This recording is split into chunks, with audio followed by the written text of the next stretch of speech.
Are we rolling? No. I just reloaded. No. I think we're live. We're live. Yeah, I think we're live. Hey, everybody. Let's see. We got Barbie Barlow is here. Hey, Bobby. And Vanessa Kitty's here. I just woke up from a half-hour nap, and that's worse than, it's worse than not taking a nap at all. Did some plowing, AC plow. We didn't get the storm we expected. There's my update. All right. We have Dr. Zink here. We have Andy here. And we were talking about John Travolta movie for some reason. There's a new movie called High Rollers, and then we got on the swig of his old movies. Okay. And I was saying Travolta makes a good bad guy. Oh, we got Cold-Hearted Bastard here. All right, here's the funny thing, Cold-Hearted Bastard. I plowed today, got the mail, and on Saturday afternoon they're closed. But they got everything in our P.O. box. So I have two packages. I know one's from you, and I don't know who the other is, but one feels very wiggy. So, and I was going to start a video today, but I was just too busy this morning. So anyway, that will continue. Side story is Cold-Hearted Bastard, aka Blue Healer. He said he had two packages coming, and I said, "Well, do I wait because do they go together before I do, open it?" And he said, "Not unless you're very creative." Don't challenge me there, boy. Don't challenge me. So anyway, I appreciate that. I should open one up right here just for a reaction and not show it. But okay, we got Uncle John is here. Jag One is here. Kip is here. Chessboard is here. I think did I miss anybody? Anyway, Cold-Hearted Bastard. Everything fit in the P.O. box because no one's there. Sometimes they'll put it when they're really nice and cool, they'll put it in a bigger box where they throw a key in your P.O. box, and then the key goes to a bigger box on the side, like a locker you'd see at a train station or a bus station, something like that. Anyway, they didn't do that. They just stuffed everything in the small one. Luckily, one was small. The other one was big, but the big one feels like a wig. And I can't wait. I can't wait. Because I'm done. All my chores are done. Driveway is perfectly blacked out. So easy in and out. We didn't get the major snowstorm we were supposed to. So pretty easy. Yeah, well, parts of Arkansas got killed with tornadoes. Missouri was having tornadoes. Ozark was telling me Missouri, and I think Tin Man was supposed to get like 80-mile-an-hour winds. And yeah, so I'll take a little snow over that. Yeah, Kyle is here. Kyle Lusk, how you doing, Kyle? Let me post a link here in case someone wants to come on. Vanessa says it's raining tonight. I did say Chessboard is here, right? All right. Mm-hmm. And Uncle John can finally post on the site again. Making Uncle John great again. I just had... Oh, okay. All right, that's good.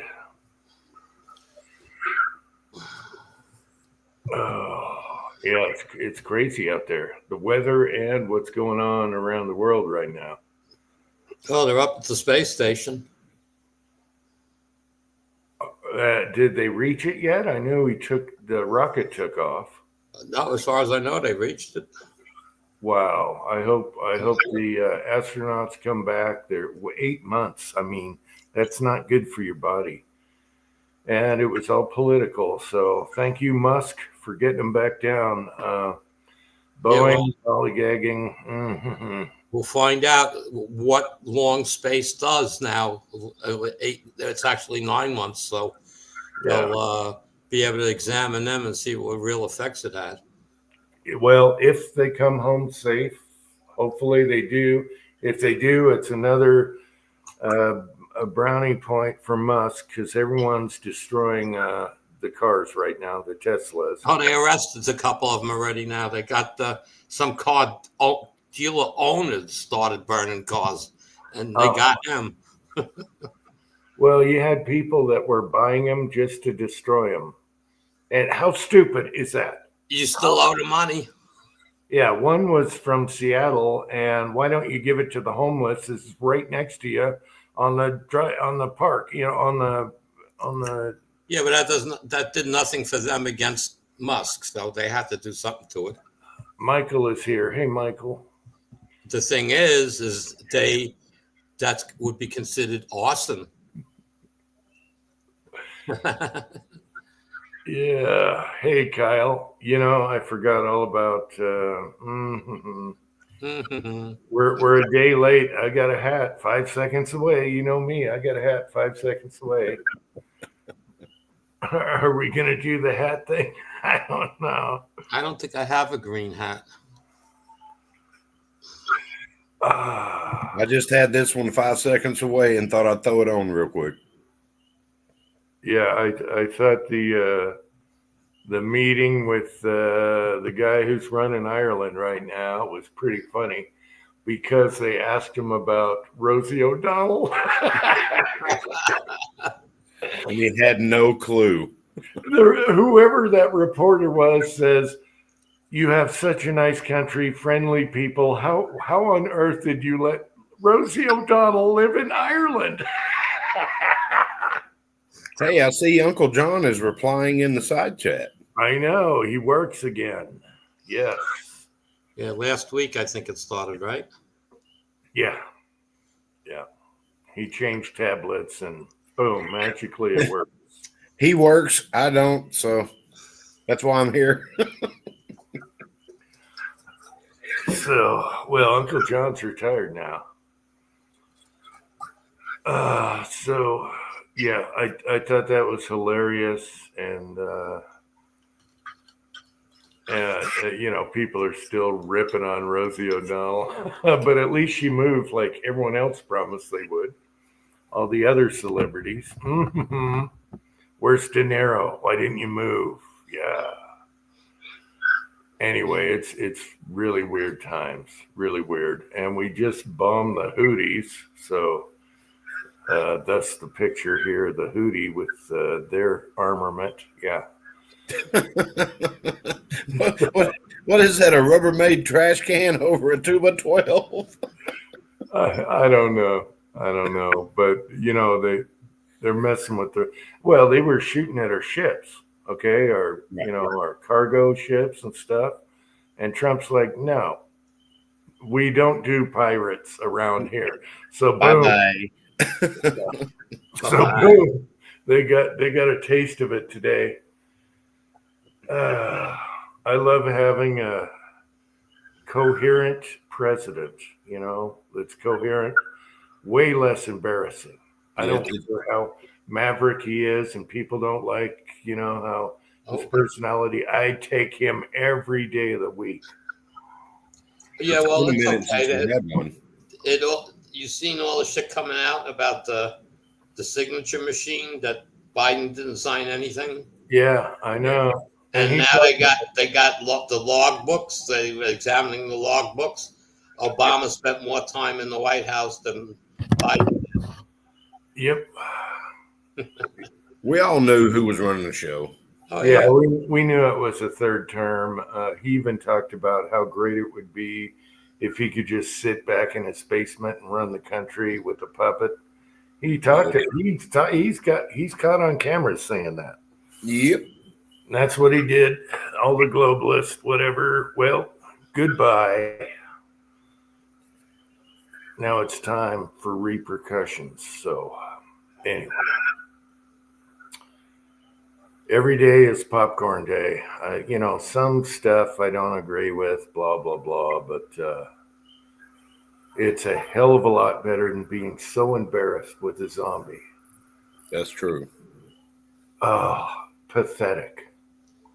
Yeah, but this thing with the signature thing opens up a whole freaking, rat's nest of like none of this stuff is legal. Exactly. It's all, it can all be canceled. It does, yeah. It all needs to be canceled. Well, yeah. But hey, price of eggs. I went to Walmart last week. They were $9.79 a dozen, $6.29. We ended up catching some on sale. They were $4.78 a dozen. Yeah, they're coming down after the bird flu thing. They killed all the birds, and that was during the transition there. He killed birds. That was just a setup for a disaster for Trump, is all that was. Yep. Yeah. They killed a lot of birds before the flu. Yeah, it's cuckoo out there how sick the other side is. They're so far left, they're sick. And then, what's his name? Schumer stands up and votes for the bill, and everybody's tearing him apart in his party now. Everyone is pissed at Schumer. 14 Democrats voted yes. Tactical FUD is here. Hey, Tactical FUD. And I was surprised how many Democrats voted. So, to keep the government going without a shutdown. What is a shutdown BS anyway? So shut it down. I don't give a damn. Yeah. Well, it's fine now. So, and I can't wait till midterms because people are sick of this side. This side is so sick. It's so wrong. You even have Dems saying that their party is dead. Yeah. Anyway, we're getting political. We should just have fun and enjoy what's going on, except for there's some iffy things going on. Iran might get a piece. They might lose some nuclear real soon. And the Houthis got it today. But as far as I'm concerned, any terrorist type people, country, whatever, take them out. We don't need that crap. We've got a whole lot of Moabs sitting there with expiration dates that are just keep ticking. Yep. Use their garbage on them. Exactly. Anyway, it's a year of celebration, I think. Stock market isn't great, but everything else is. And actually, on that note, Jim, I actually opened up one of my statements from one of my retirement accounts, and everything was in the black for the first time. Yeah, well, the stock market's taken a hit, and I think part of that is just Wall Street being an ass, but everything else is looking good. If you look at everything else across the board, so it has to come back. It has the market has to. There's no other way to go. So yeah, well, Wall Street's all upset about the tariffs, so we'll see where that goes. I know they're just pulling, they're a little political. They're pulling BS, but just write it out. It's the long, slow wins the race. The market's going to be back. It's going to be back better than ever. So we just got to find out if we got gold in Fort Knox. Maybe we don't want to know. You know the answer to that, Jim. They're reading the reports that I can't rattle the countries off. They're all sending gold back to the United States that was lent or borrowed. Yes. Yeah. So the gold's real. It's just been played with. Well, it's been spread around. Yeah. The UK, everything. I don't know what they're doing, but what they need to do is walk up to the gate, honk the horn, and then walk up to the door and knock on it and say, "Open it up." Happening. Yeah. Mike Lee from Utah has tried to get in there 12 times and they said no. So, and who else was it that was trying to get in there? Ron Paul. Ron Paul tried to get in there, and they said no. I'm sure if Trump shows up, they got to let him in. Well, who the hell has the right to say no on people that are in Congress? Right. Well, I mean, they do have their own defense force and all that stuff. But if the president of the United States shows up to the door and says, "Open the damn thing," no, Trump will be an OG. He could get in. He can get in. But it's a double-edged sword, because if they do go in and find out it's not all there, stock market crashes. If it is there, stock market soars. So do you play the dice, or do you leave it alone and just check it, but don't tell anybody if it's bad? Well, if they know if they know the stuff is coming back from countries that have per se borrowed it, okay, give it a couple of weeks and then do it and see what's there. Yeah, but it's the people's. And why can't a congressman like Mike Lee or somebody look at it? So my guy from Utah has been trying to get in there forever, and he even did, posts on it and everything. So anyway, we'll see. It's interesting times. Every day they find a corruption. I love it. Thin the herd, thin that government. That's what we wanted for how many years? 1,000,000 years. So, 100 years. I was about to say at least 50 that I know of. So we'll see. Every day is still popcorn day. It is, whether it's good or bad. Just Jeff is here. Hey, Just Jeff.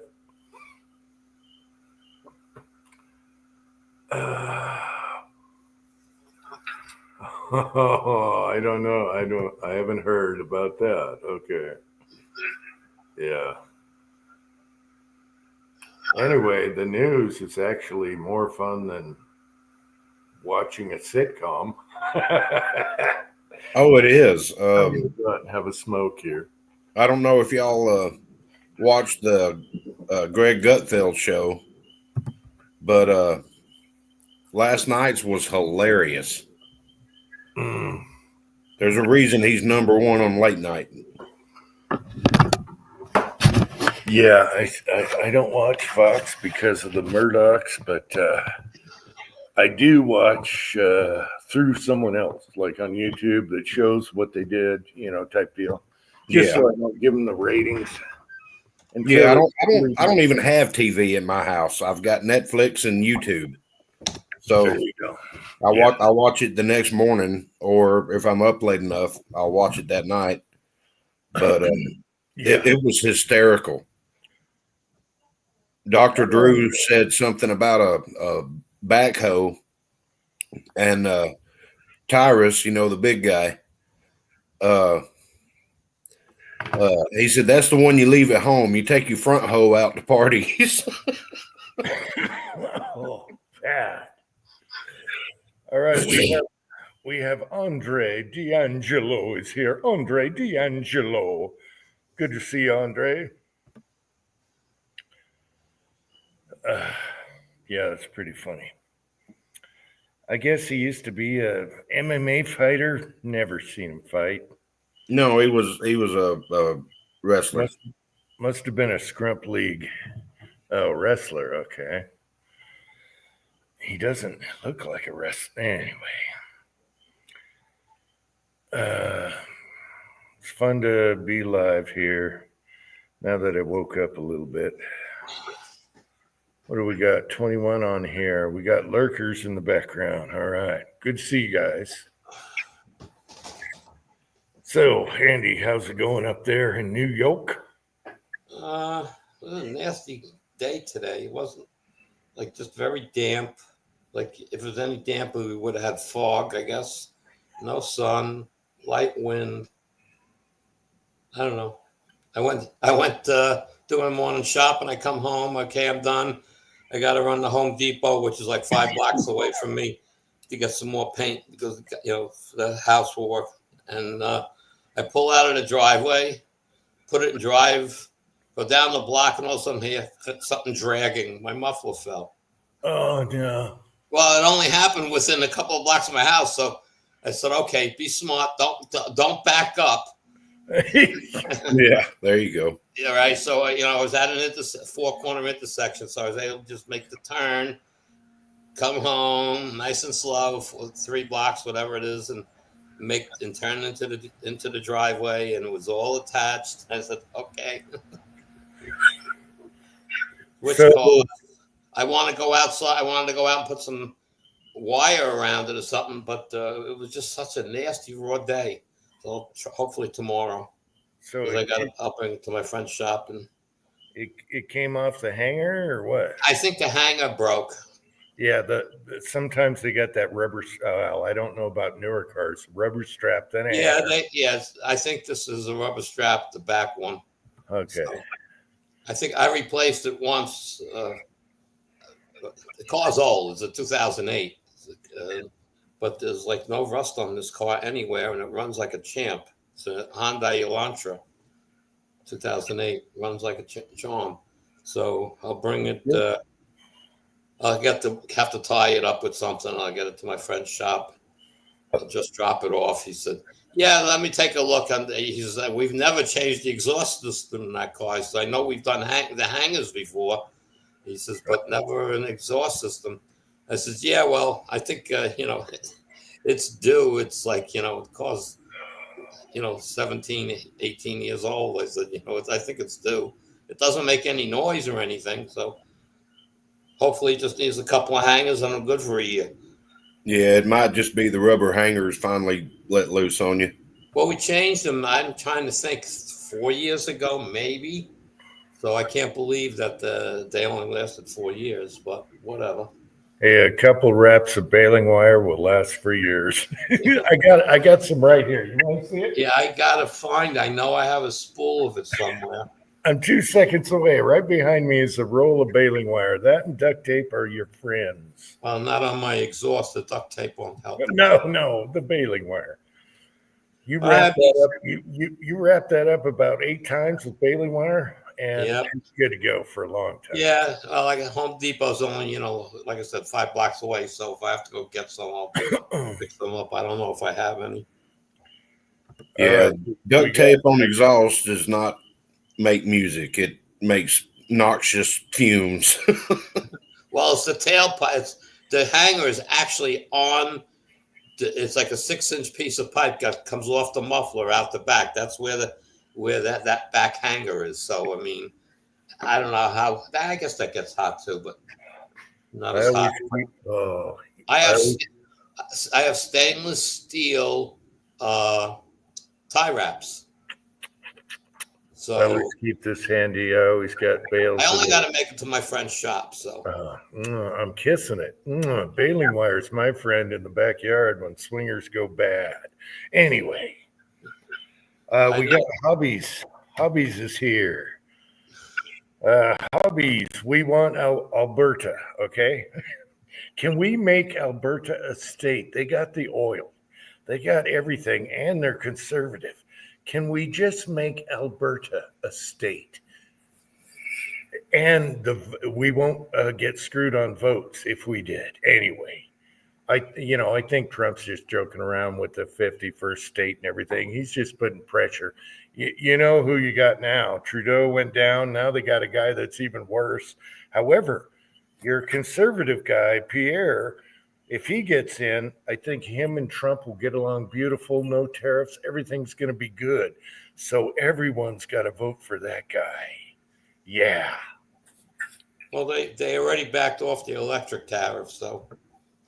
I know, but their conservative guy, Pierre, whatever his name is, that is the guy because he plays hardball. We will get along so good. All Trump is trying to do is get rid of these crappy people in charge. Yeah. Like Trudeau. Now they got a worse guy. He's got 3 passports. He doesn't even live there. I don't know. Anyway. they get Pierre in there, and him and Trump will get along. They're both, going to be tight. But anyway, if we do want a state, we want Alberta, because they got the oil, baby. Yeah, they're already working on drilling in Alaska, so I'm not too worried about oil. No, we're good, but we could get it cheap from Alberta. We could make that deal for 50 years? There's a deal up there. You have that lady in charge of Alberta. I don't know what you call your politicians there. You call them something else.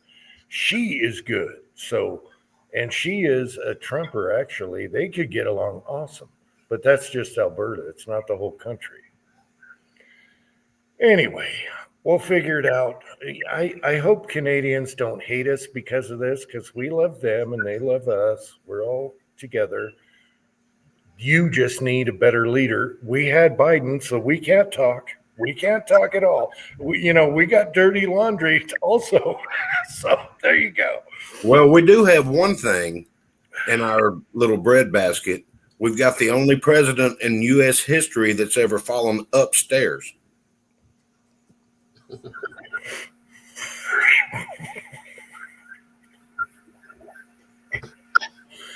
Yeah, we can't talk because we had Biden. So, you can't throw stones. You can't throw stones. Yeah, but you gotta love those Trump golf videos when he hits him in the head with the balls. I saw. Okay, there was a recent protest. All these purple hair people and stuff. They had a protest, and one sign, it was anti-Trump, and one sign said, "Trump can't golf." Really? He can kick my ass at golf. Really? Have you seen him golf? Did you see him break 50 or try to break 50 with DeChambeau? He can golf. Anyway, that cracked me up. It's like, really? He can kick my ass unless it's a dog leg to the right. He can kick my ass. He can hit more fairways than I can. If it's a dog leg right, I'm your man, because that's where that ball's going. Well, Trump hits a little fade, but for his age, he could kick my ass on my good when I was good. Yeah, because he's steady. He's fairways and greens, and then he'll make a putt every now and then. Yeah. Careful with your hair colors. Oh my God. I want to open that package today. I got 3 packages on the desk. I'm so curious. I'm sorry I haven't got to them. But we're going to have fun. So tell me it's not purple hair. That little barbecue bowl, little cauldron, I guess you'd call it. Oh yeah, the casting pot from Heisei. You're gonna love that thing. I call him Saw, and I shouldn't. I just like Heisei. I don't know why, but he's really Heisei. He doesn't care what I call him. Just on your barbecue, just sit that thing over to the side with a little sauce in it. Use that little silicone brush, and dabble in there and baste everything up. You're gonna love it. So it kind of heats up the sauce while you're basting. Yeah.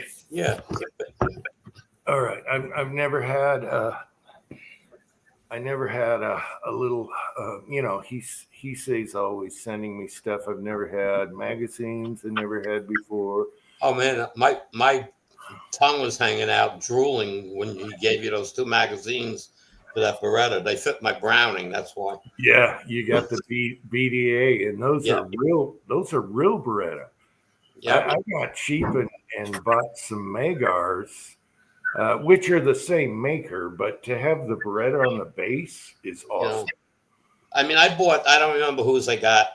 I bought some, and I couldn't find 10-round mags anywhere because I have to stay with 10 rounds in the freaking gun. It pissed me off to no end. So I found the company that made the stoppers for it and everything else. And I found a couple more mags. So I bought those mags as well and extra took them all apart, put the stopper in it. It's like, you're supposed to weld them or glue them in. You're not supposed to be able to take them out. I go, yeah, okay. Andy, you need to move to America. Oh, New York is a nightmare. I mean, I don't want to say I'm not a big gun guy, but I'm not into owning a lot of different guns. I have what I like.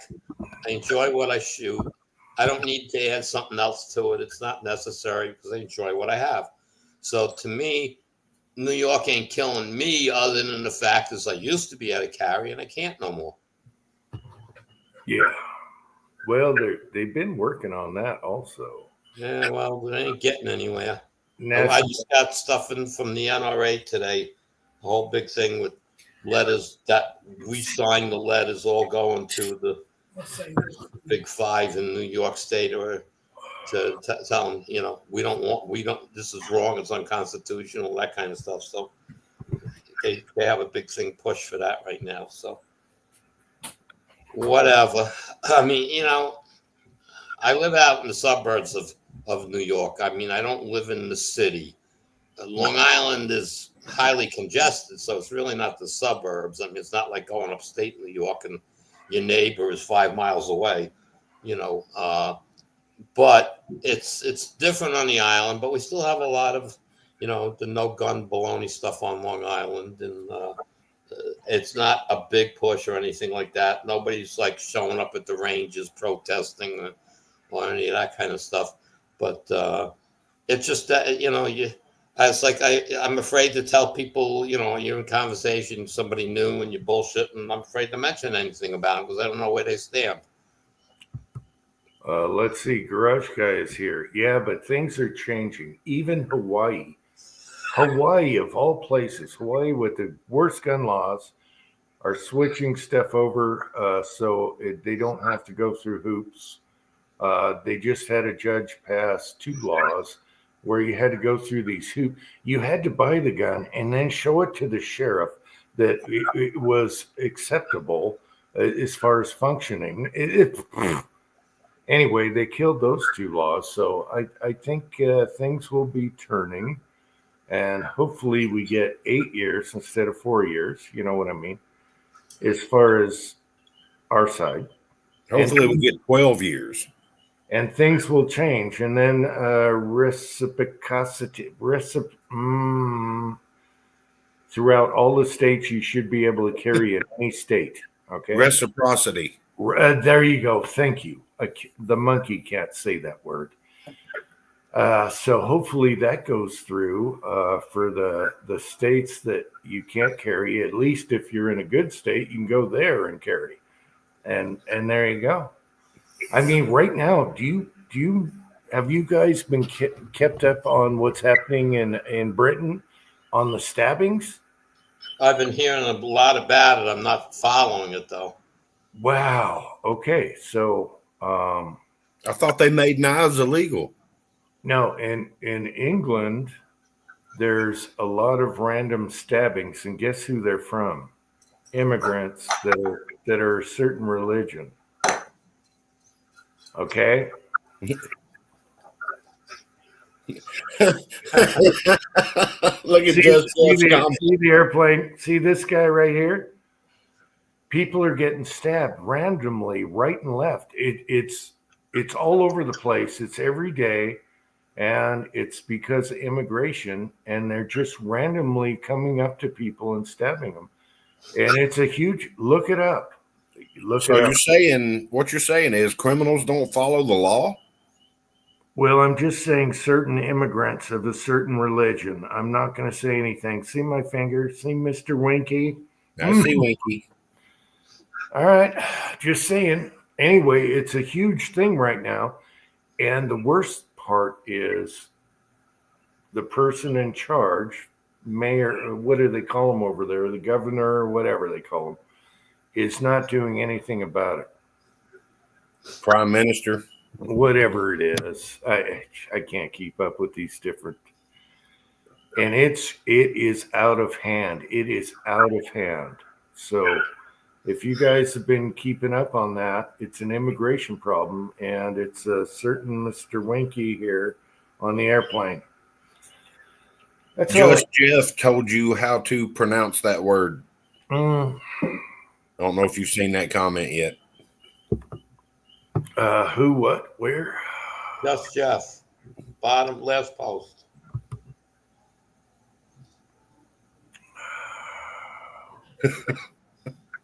Instead of reciprocity, it's rectal porosity.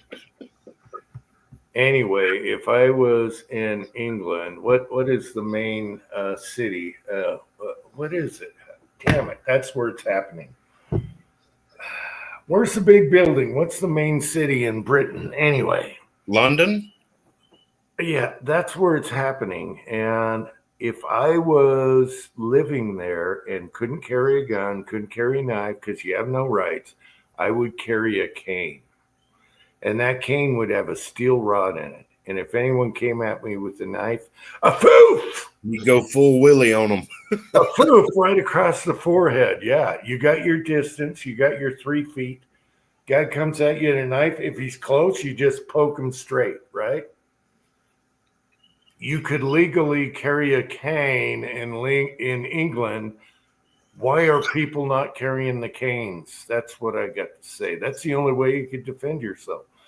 But I'd have a nice steel rod inside that cane, and I just either poke straight to the forehead or a foof baseball swing. Don't you guys agree? You got it, you know. If they put those laws on you, there's always ways. You know, remember Charles Bronson with the coins in the sock. A foof! Anyway, there's always yes, garage guy, a foof. There's always a way to fight back, even though you're challenged and you have no rights and you can't do shit. In our case, we can carry a gun, and there you go. But they can't. But yeah, my first thought was, why aren't people just walking around with canes like they got a hurt leg? A poof! Well, I think umbrellas work too. They have pointier ends. Yeah, I know, but a good cane with a solid rod in it, there's a lot of damage you can do. You could break limbs with that thing. I'd have one specially made, yeah. And it'd weigh probably 15 pounds, yeah. No, the top half can be lighter. The bottom half would have to expand out. The pipe, like, you know, gets bigger, and inside of that is lead. Well, As your weight at the end. I'm just thinking solid rod, wood outer cover, a pointed end, and the handle part would be solid, like brass knuckles. So you could do all kinds of stuff with that. You can go straight, you could whack. Yeah. So anyway, Broke Loader is here. Man, Broke Loader, where have you been? Broke Loader, not even a gardening video out of you. You must be busy, Broke Loader. I miss you, Broke Loader. Unless they YouTube cut me off, I don't know if you're doing videos. As a matter of fact, Cold Hearted Bastard, I wasn't sub to. And he might have 2 channels now. And I found that out today. So let me know, Broke Loader. I've noticed a few people that I haven't seen videos from in a minute. Yeah. Yeah, Cold Hearted Bastard, I found out today I wasn't sub to him because I looked him up. And it's like, wait, but he used to be Blue Healer. So I don't know if he has 2 different channels or not, because some of his older videos aren't on the new ones. So I don't know. Someone's got to explain this to me. Okay, he's just been busy. All right. Fuzzy is here. Hey, Fuzz. Good to see you, Fuzz. Hey, Fuzz. So another 500 9mm, and not only to have this coming year loaded, I have the following year loaded. You're gonna be bored. No, I got I'm my 357, the 38s. Those are done. I got a bunch of test loads, so once I fire them, I'll be loading. 300 blackouts, got at least a season and a half loaded. 223, I probably got 3 years worth loaded. 3006, probably 2 years worth loaded. I don't, I'm kind of like set. That's all. It just the low quantity is 380 because I don't shoot a lot of that, but I do shoot it. Yeah, Angel got a 380 for a wedding present, and that's what I carry in my pocket.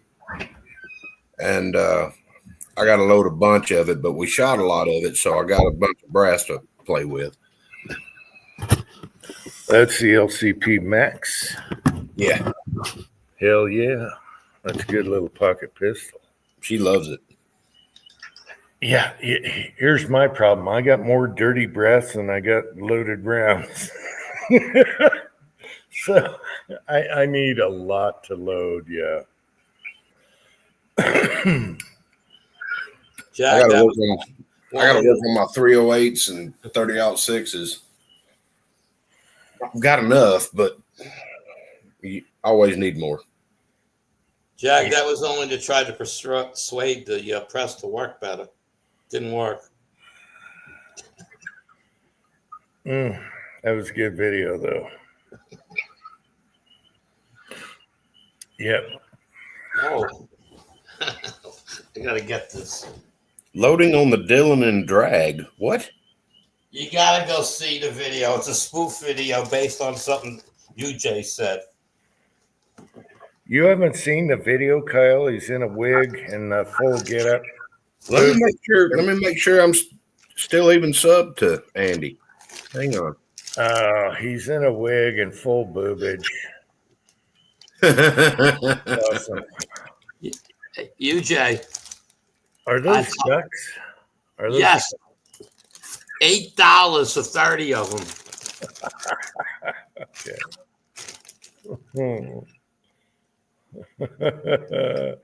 All right. Yeah, I love the duckies. Timothy started all that. Oh, Mohawk ducky. This one's a weird one. It's square. I don't know. Squarehead ducky. It's like dice. I don't know. I on one of those. Let's see. I'm moving it the wrong way.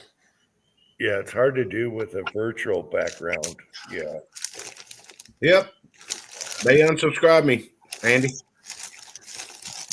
Now I got this one. I have to put it together. All right, I got you back now. Okay. Just Jeff. For the record, it's 5 rounds at a time, just Jeff. 5 rounds, unless we're going with the trigger thingy. Mm-hmm. This has to get put together. Let's see. There's a black ducky. Let's see if I gotta work on this because it's got a helmet. Okay, it's got a helmet. Okay. It's a drag ducky. It's got a propeller that goes on top of the helmet. Oh, Jesus.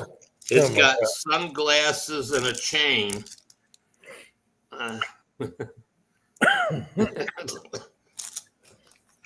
Haven't put it together yet.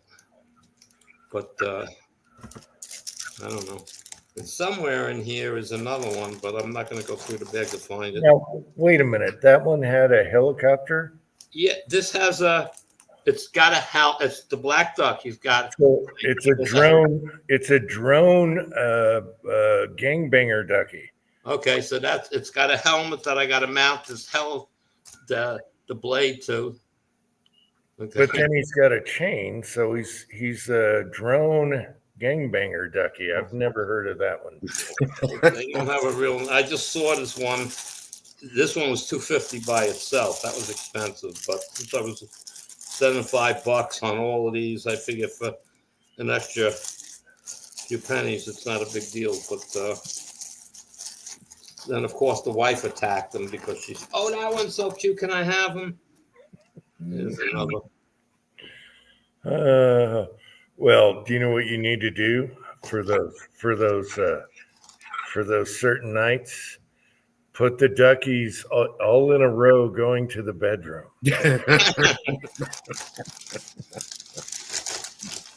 Kyle got it. Kyle, you got it. All right. Yes, sir, I did. Yep. For those frisky nights, just run all the duckies upstairs to the bedroom. Yes. We got Texas 6 is here. Hey, Texas 6, I saw your video today. As a matter of fact, I want to say this is 6-shooter Texan also, but Texas 6.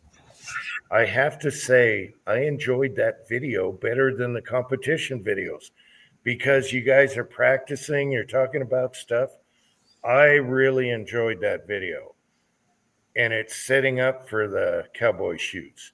And to me, that was more fun than the cowboy shoots. Is it me? I don't know. Maybe I didn't watch that one yet.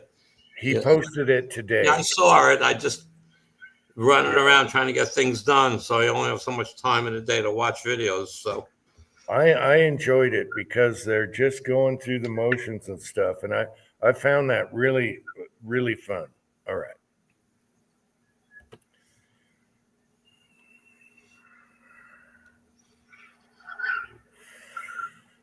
Cold-hearted bastard. I can't wait to open those packages and see what's happening because he totally changed my life. It started with the mullet, the original. What's the guy with the car in the movie? Anyway, the mullet. Started with that, and then it went to Led Zeppelin. Then it went to the girl with red hair, Steven Seagal. What's the first guy, though? It was on the tip of my tongue. Joe Dirt. The Joe Dirt mullet was the first one. And that, yeah, Broke Loader Joe Dirt. And that totally changed my life. Once I started putting wigs on, I never laughed so hard editing videos from then on. And that's why I'm still alive today. Just laughter. All right. So some people can say that cold-hearted bastard that used to be Blue Heeler actually added years to my life because I've laughed so hard making videos with wigs on. We had the redheaded girl with the boobs. What else? We got the old guy with the beard, and then I did the caveman with him. I just laugh every time I do a video with those, and I'm looking forward to opening those up and doing a video this week. Jim, you are the old guy with the beard. I know, but this guy really has a beard.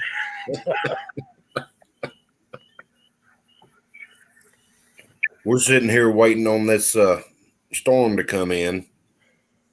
It started raining a little bit. The winds picked up. We're expecting tornadoes and all kinds of crap. Broke Loader, Enos is funny. I don't know how I came up with Enos was the teeth and the harmonica and the harp. Yeah, I love Enos too. Yeah, but Enos was just stuff I had in the shop. Yeah.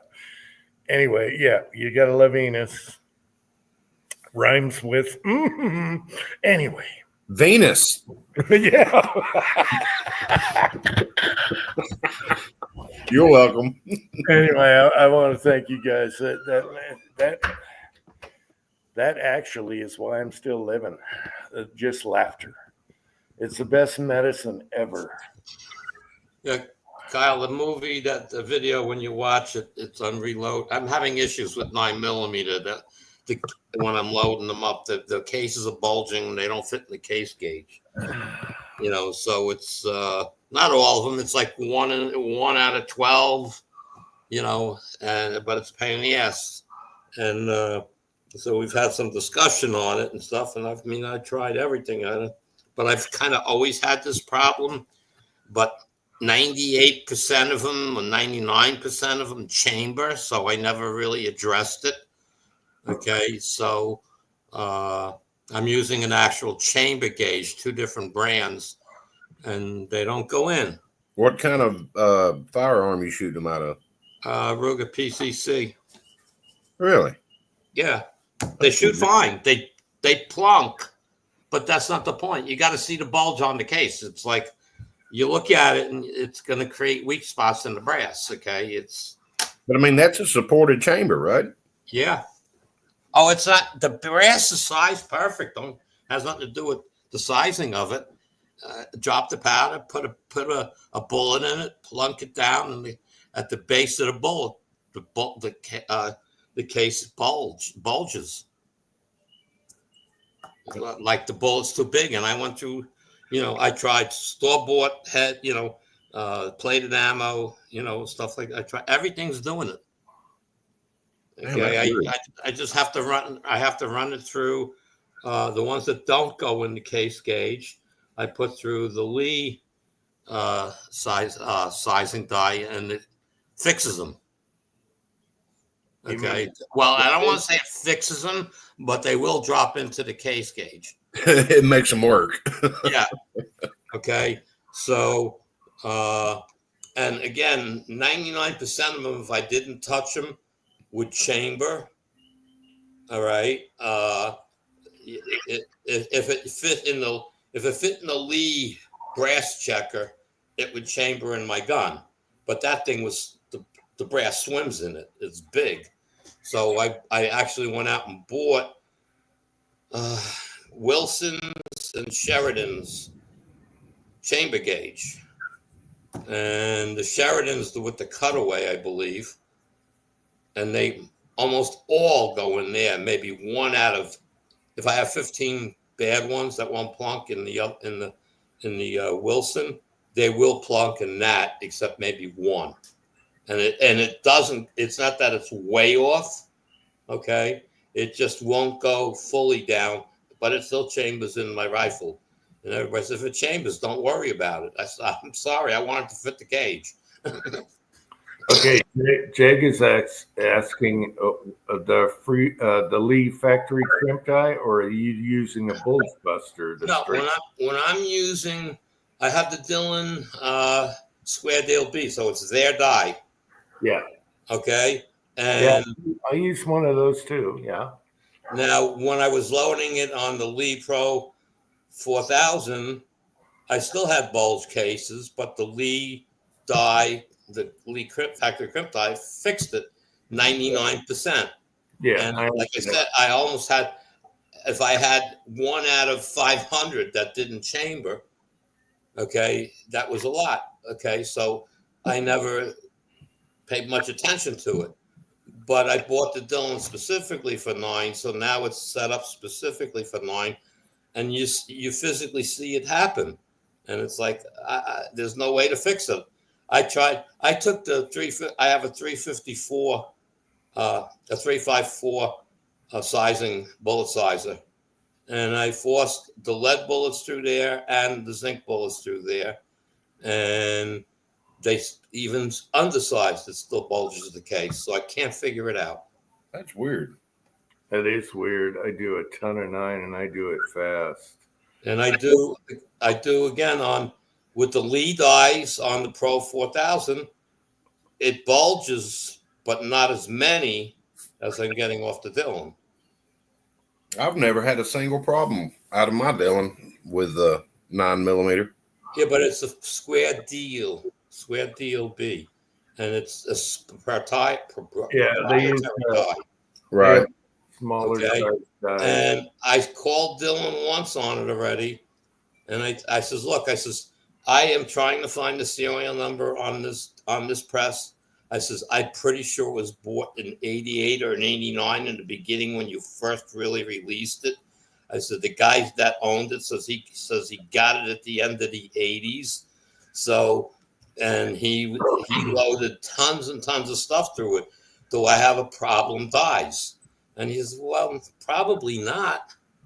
And it's like, okay, well, it seats fine, it bells fine, its size is fine. I measure all the measurements of it's Yeah. not being sized too small, okay, or anything like that. I just don't come up with an answer other than it's crimped eye. It's crimping the case fine, but it doesn't take care of any bulge. Yeah. Okay. So Hobbies, his is not a pressure bulge. It's just the bullet not fitting in the gauge. So it's not getting ironed out like a factory die would put on it. You know, the factory crimped eye. Yeah, Yeah, Lee factory crimp die in case you got to iron it out. So it's, I mean, Yeah, it's weird, but yeah, on 9 on the Dillon, I have RCBS, and then I put a Lee factory crimp die on there. yeah. And then on the other one, I don't know what I have for a crimp on the turret. I have 2 Lee dice, Yeah. two ways to do it. But Yeah, Jag, the Dillon crimped eye only does that, crimps the mouth. It doesn't touch any other part of the case. Is the bulge at the top or the bottom? Where the bullet goes into the brass, the bottom of the bullet. That's Oh, what hang on. I got an answer for you. well, it's where seconds away. it's where it's bulging, where the bullet is in the brass. Yeah, when I see the bullet and it goes, it's all the way in at the bottom of the bullet. That's where the brass starts to bulge. And your bullets are size 3.565 or 3.57. Well, I size all my zinc is 355, Okay. and all my lead is 356. Yeah, it shouldn't be a problem then. But that's what I'm trying to say is I could do 30 cases and have no issue. Then the next 5 have an issue. And then the next 5 don't. And then 1 out of the next 5 does. It's a random thing. And I'm looking at brass. So I said, S&B is doing it. And some other one, I forget. They're doing it. The one you had a problem with was CB or CBC, I think. yeah. All right, but not all CBCs do it. So different years they're made. The brass was made. I mean, there's no number on it. I can't distinguish anything. Yeah, it's a slight thickness and then lead bullets or zinc in your case. Yeah. I was having that kind of similar problem with a particular 44 Magnum mold that I have, and the Hornady full length. I think it's a Hornady. Looks Hornady-ish to me.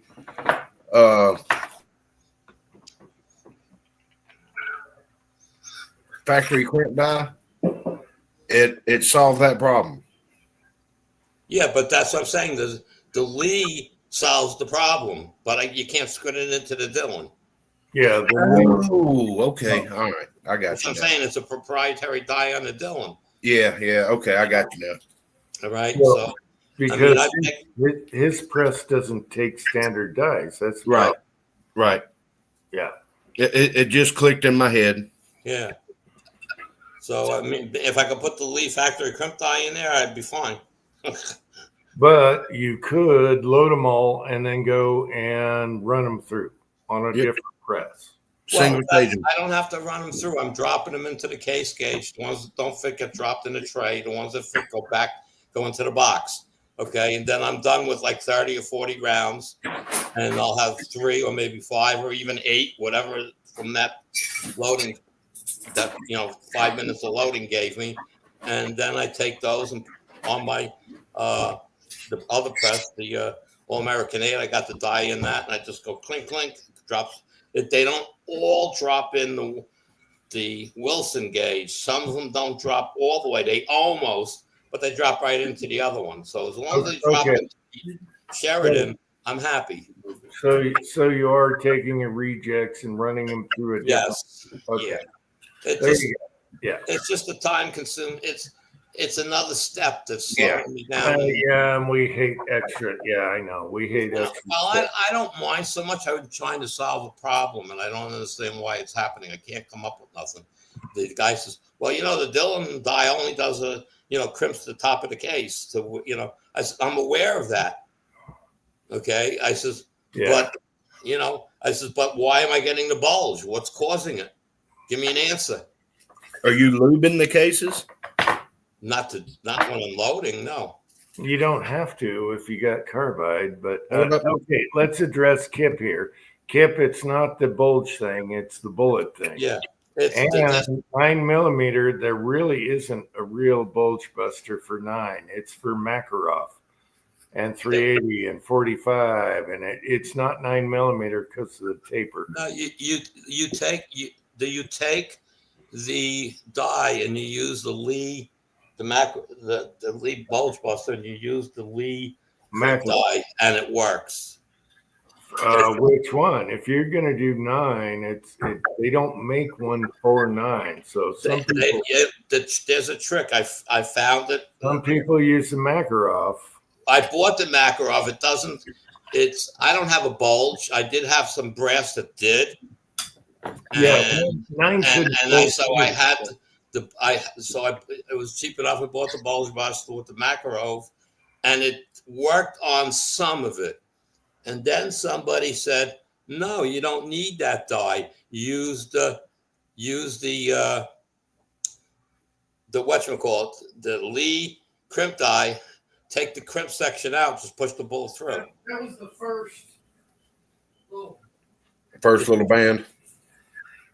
I don't have them. I don't have the bulge push. It's not a bulge from a Glock bulge. It's brass is sized perfectly. It's when you put the bullet head and you seat the bullet, the brass expands a little bit. Some brass is expanding more, so it's causing a bulge down at the base of where the bullet, finally rests when you seat it. All right, and that bulge is what's stopping it from going in the case gauge all the way.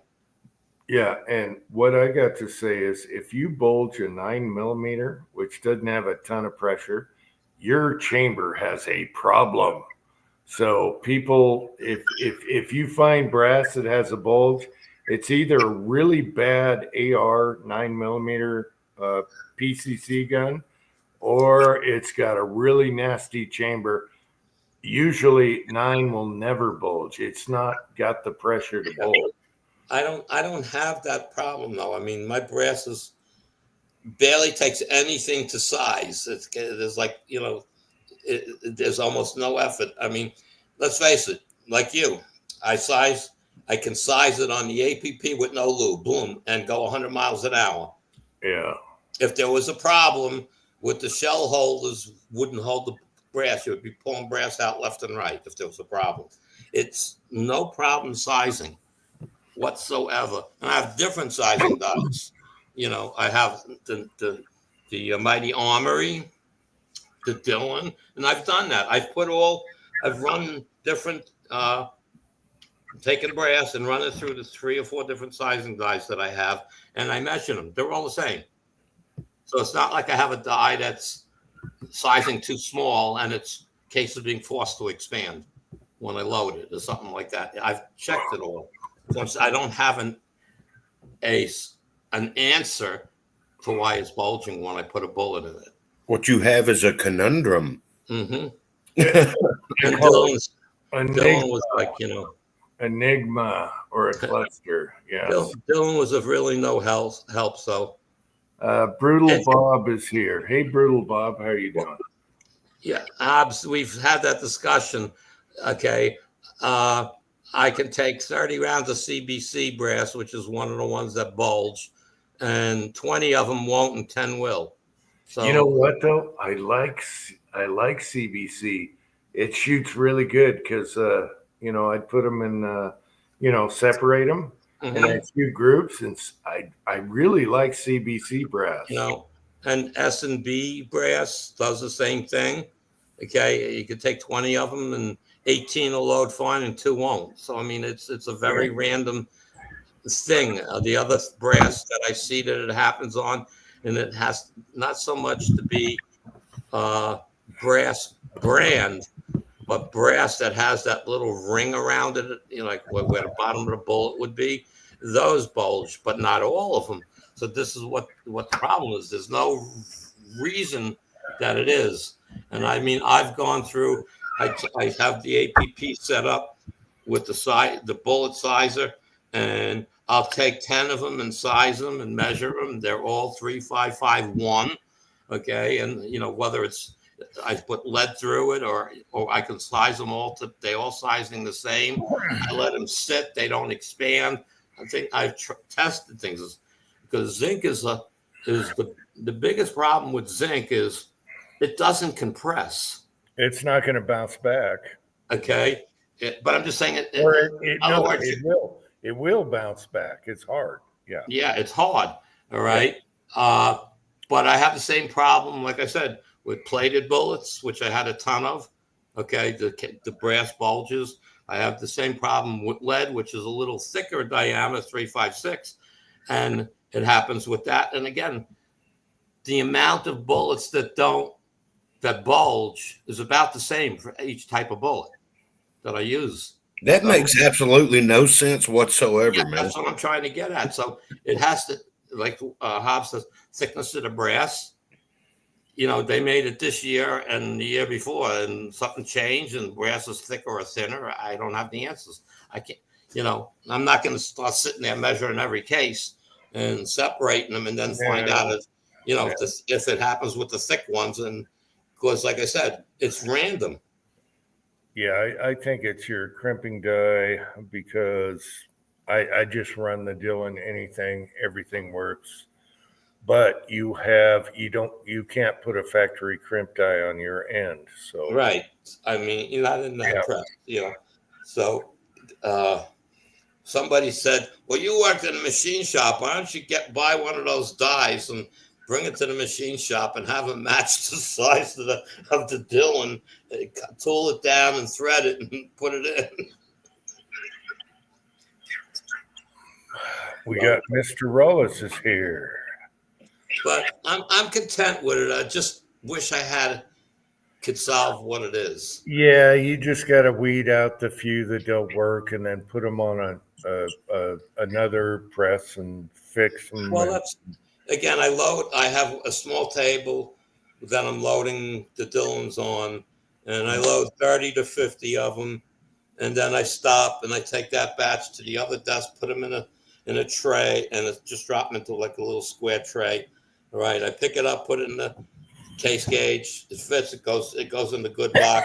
The ones that don't fit go in another tray.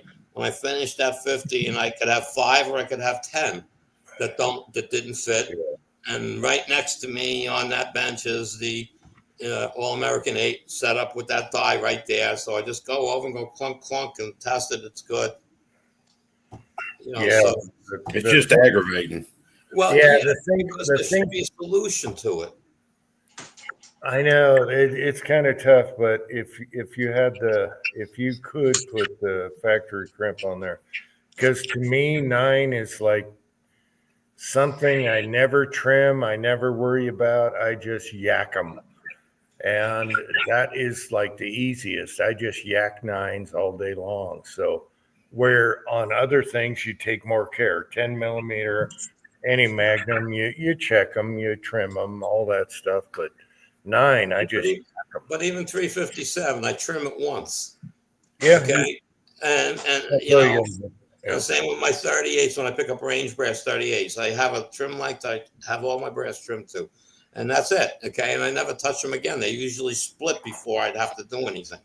So 38s and 357, you go till they split. Yeah, I mean, I have 38 special. I do a lot of wad cutters and semi-wad cutter stuff, and they're low charges. They're not target hot loads or anything like that. They're plinking fun rounds that are accurate in my guns. So for me to sit down and I load it, okay, I might get 40 loadings out of a piece of brass.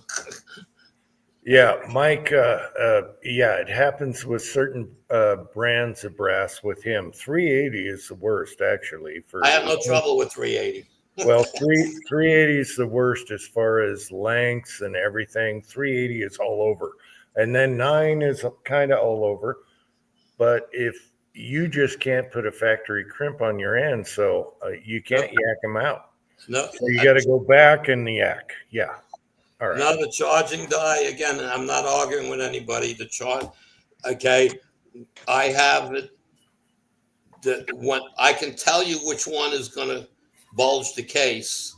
All right, and when I put the bullet on top of the case, I can tell it's not down. It's not down far enough.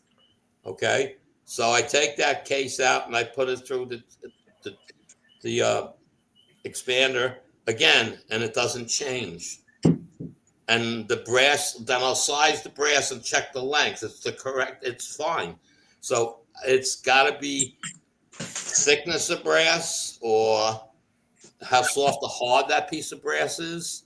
I don't have the answer. And it doesn't do, again, if it doesn't fit the way it should to me after the bell, it doesn't mean it's going to bulge. But those are the ones that bulge, okay? But not every one. I like I said, I can take 10 of them that are that way, process them, and 2 of the 10 will have the bulge on it. The rest don't. So I don't have. That's what doesn't make sense. It's just it's just a stupid thing, and I guess I just have to sit back and say I have to live with it. Yeah, you just got to separate the ones and then go over and hit those. But like I said, we got Pony 47 is here. Hey, Pony, what's up? And we have Rollis here loading something. What are you loading, Rollis? 223. I'm doing some match loads. I love, I never thought I would like loading 223 because I bought them by the case when they were cheap, and now I load for it, and I love loading it. I don't know why, but I love loading 223. I picked up every piece of brass I ever shot. I picked up every piece of brass you ever shot, and everybody else. In the when it came to the droughts and stuff, I never had any trouble making ammo. That'll be good for me. Yeah, and the beauty is, if you don't like the brass, turn it into 300 blackout. Yeah. Or yeah, along those lines. I don't know if you guys can see me because I got the. I know you can see what's going on there, so that's good. Hornady released their new case trimming product. You're using a mech. That's a mech single stage, isn't it? No, that's a Lyman. Oh, I can't tell. I got to blow you up. Lyman's black. Yeah, they did that for about 15, 20 years. And then they finally went back to the orange. Oh, okay. So, okay, I thought that was a mech. I thought that was a mech. Okay. One guy is here. I'd like to have one. Hey, one guy, how you doing, buddy? I love the way he sits in front of the press and the handle's on the side. Look at how he's loading. See how he's loading. Before, let me give you a quick tour, and then let me give you a quick tour. When I first moved here, this is the first bench I had set up, and I'd sit right there in front of, right there against the wall. And then I built this behemoth, and it took me about 2 days to get it cluttered up like that. And then I just, you see mine right now. Mm-hmm. Yeah, exactly. Actually, I've started purging some stuff out. So, but yeah, it just that's just how I have to do it. I'm gonna go ahead and jump over on the computer. So I'm gonna jump out, and you'll see me jump back in. All right.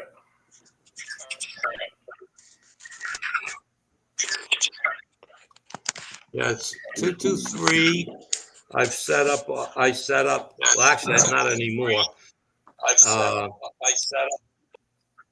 Okay. 223 I used to run on my Pro 1000 because I measured each case, powder drop, physically measured it for the hot loads. So I just stick it in and go clink, clink, clink, and it's off. It's done. So, I'd have a tray of bullets loaded, put one in pull handle, put another one in pull handle, and I had a bullet feeder on it and everything else. So it was nice and simple because I didn't have to, the first die. Let's see. Yeah, the first die expanded the case. The second seeded the bullet. The third crimped it because the case was ready to go. All I did was expand it with the powder in it. Okay, so they worked great for that. Now I have that set up for 357. The Pro 4000 set up for 38, and the Dillon set up for 9. And any 300 blackout or 223 or 3006, I do on the All American 8 because it's a turret. And you go click, click, click, and the bullet's done. Yeah, the funny thing about 223 is like that's one I put off. Like, nah, I don't want to load that. Blah blah blah. And then once I did with the scrawny little bullets, scrawny shells, 300 blackout has a bigger opening, all that. I realized it was fun. I love loading it. Oops. What about the 5x7?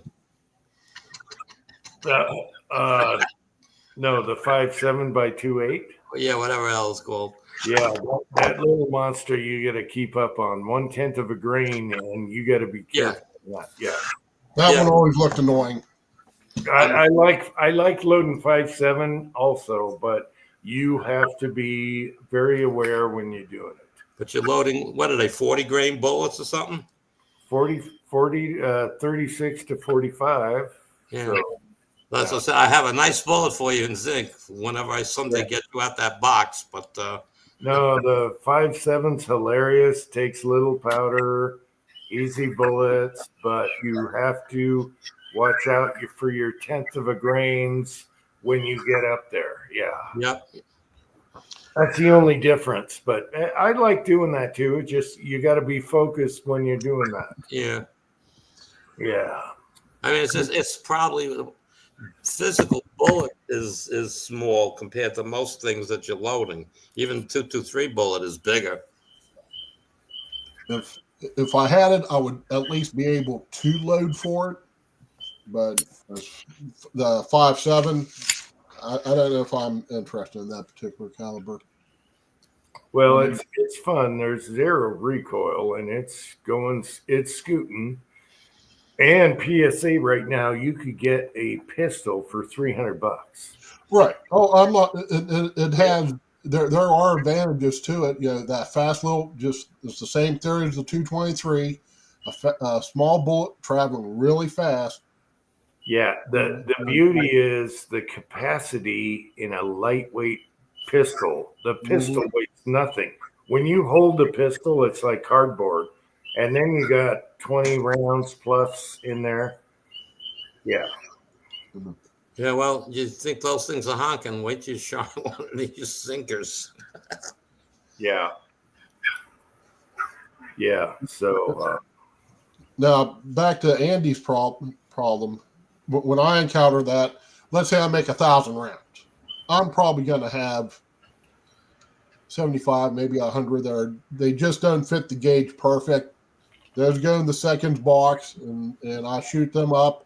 And if they jam, well, I know why the gun jammed. And if I'm going to go do something serious, those ones don't get used. And I don't stress about it. Yeah, but I'm not. It's not for pistol. It's for rifle, and the 9mm loading. So it's not a self-defense situation where I could have an issue. But I still like when I do things, I want it to be right. That's all. I mean, again, the Lee makes those blocks with all the different calibers to test it and they all go in. Mm-hmm. All right. Now, not all of them plunk my chamber. Okay. So I went out and bought, like I said, I bought the chamber dies instead of just a general brass, and the Wilson is the one that they don't go in, and the same bolt doesn't go in the Wilson, goes in the Sheridan, Right. and it also plunks in the rifle. Now, when I get one of the extreme ones that doesn't go into the Sheridan, it doesn't go into my plunk in my rifle either. So that's the point. If it almost goes in the Wilson gauge, like it could stick up a hair, the base of the bullet, the rim of the bullet could stick up a hair. It's going to chamber. I don't have to worry about it. Right. Okay. It's just that I have to size it.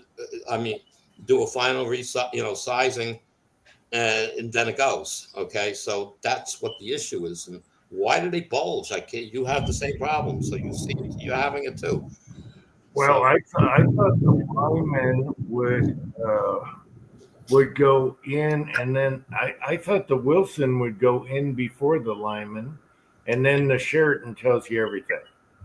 well, but I bought a Wilson chamber gauge, not a brass gauge. Yeah, I know. Okay. And their gauge is tighter than the Sheridan. Okay. Okay. So if it goes in there, it's fitting in anything. That's the attitude. If it doesn't go in, okay. All right, it depends on how far it's sticking out. I know if it's just a rim, only the rim, that much sticking out, it'll chamber in my rifle. I'm not worried about it. But if it's more than that, I gotta definitely have to, do a final crimp with the Lee factory crimp die, and then it almost drops in the Wilson, but it drops right into the Sheridan. So, the Wilson is the telltale that I know there's a bulge. I mean, you can see the bulge. You don't have to. You can see it. Okay, I think the Wilsons are really good gauges for the money. Sheratons obviously are more expensive. You can see everything going on. Right. And the ones that don't go into the Sheridan, you can see where the case is touching it. You can see right where the bulge is. Yeah. I'll take it that Sheridan has a window or a cutout. Yeah, it has a cutout. Yeah. So sometimes I put that back in the press and do the factory crimp die, and I turn it 1 time, 2 times, 3 times, put it in. Now it fits. Yeah, but the bulge is all around. It's not like one sided like the bulge and off. The bulge is all the way around. Yeah, the Sheratons really shine for bottleneck cartridge, like the 5.7. I bought a Sheraton just for that, just so I can see where everything was. Mhm. Who's got birds? What's that squeaky noise? That's me. Kyle. We've got some. Well, what do you want me to do? Go outside and shoot them? You got frogs, and now you got what? What is squeaky, Kyle? Yeah, Jack, those gauges look like they're pretty good, and you can't beat it for the price, considering I forgot the brand, the people that make them, $25 for a set or something. It's not that much more expensive than the new Lee ones, but the Lee, let's face it, the Lee works and they're cheap. The primer no-go gauges. Was it Papa's Place that did a video on it recently? But I do like I like having that because it tells you if you got your crimp completely out or not. Yeah. Well, yeah, good for Lee for coming out with a cheaper no-go gauge and go gauge for primer pockets. Yeah. Because I had to buy something else, and now Lee comes out. Oh my God! Yeah, but I mean, how big of a difference is it? I bought both the large and small and the neck gauge that they sell.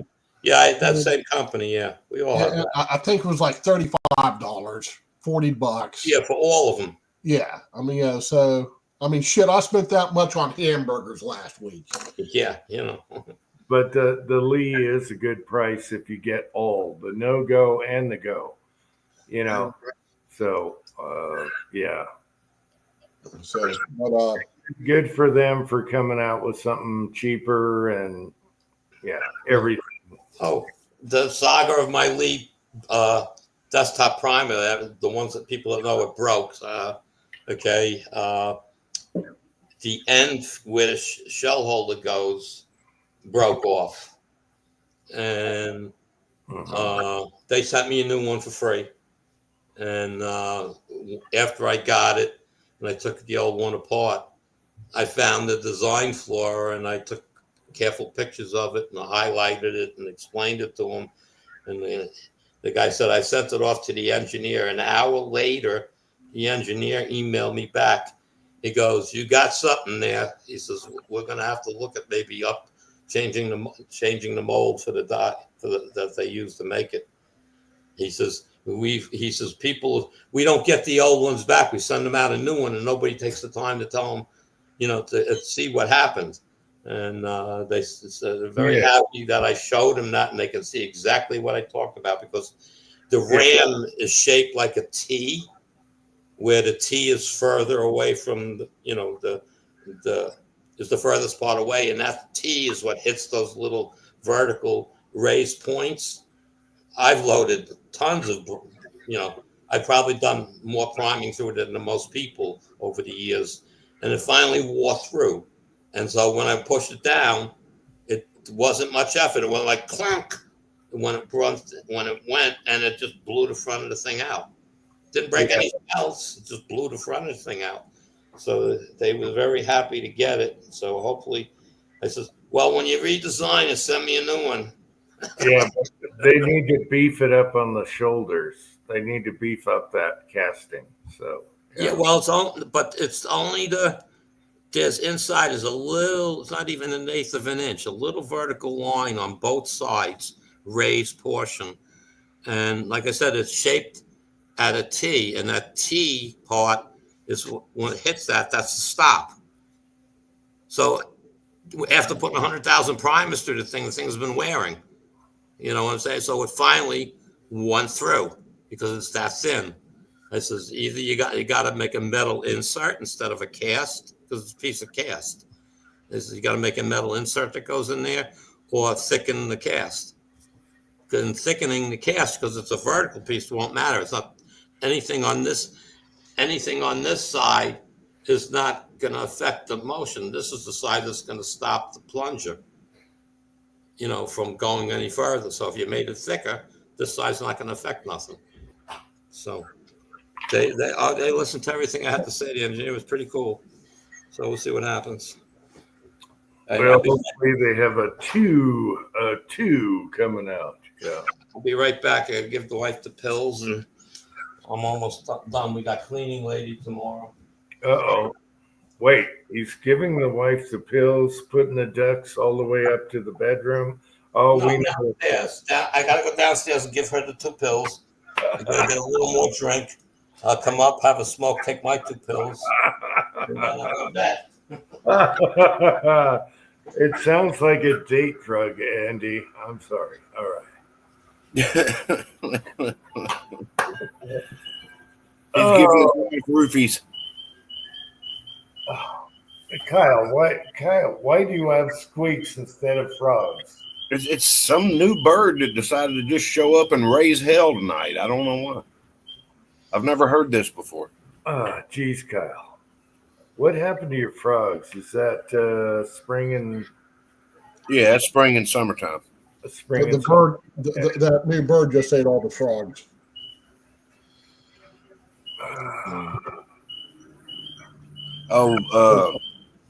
Guys, it was funnier than hell. Took the dogs out to their favorite swimming hole, and Gunner found this stick that he wanted.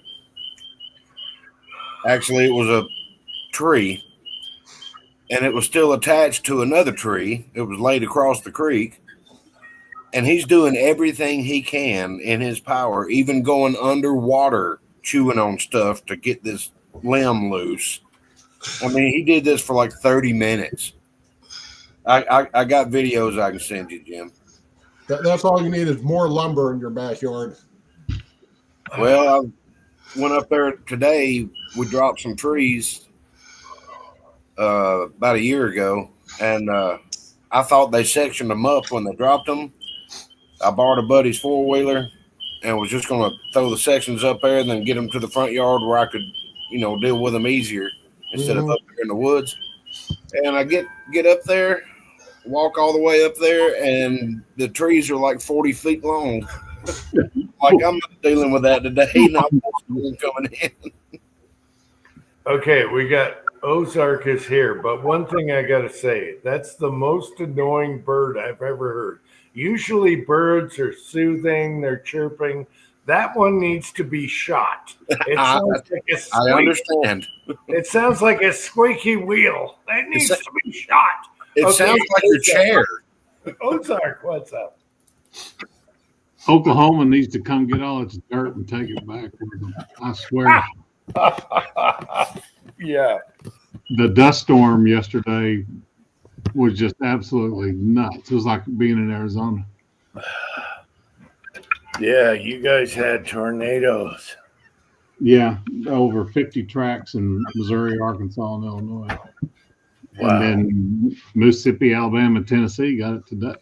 Everything okay at the Ozark camp? Everything's fine. The majority of it. I mean, we had a few little rumblers and stuff, but when they very first started firing up, they were firing up over us, and that gradually moved east.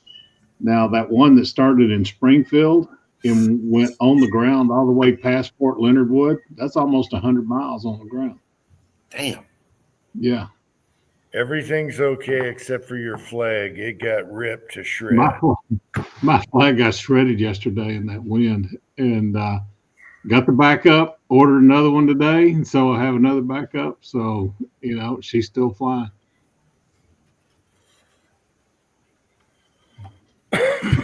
We're getting ready to get hit with it here, Ozark.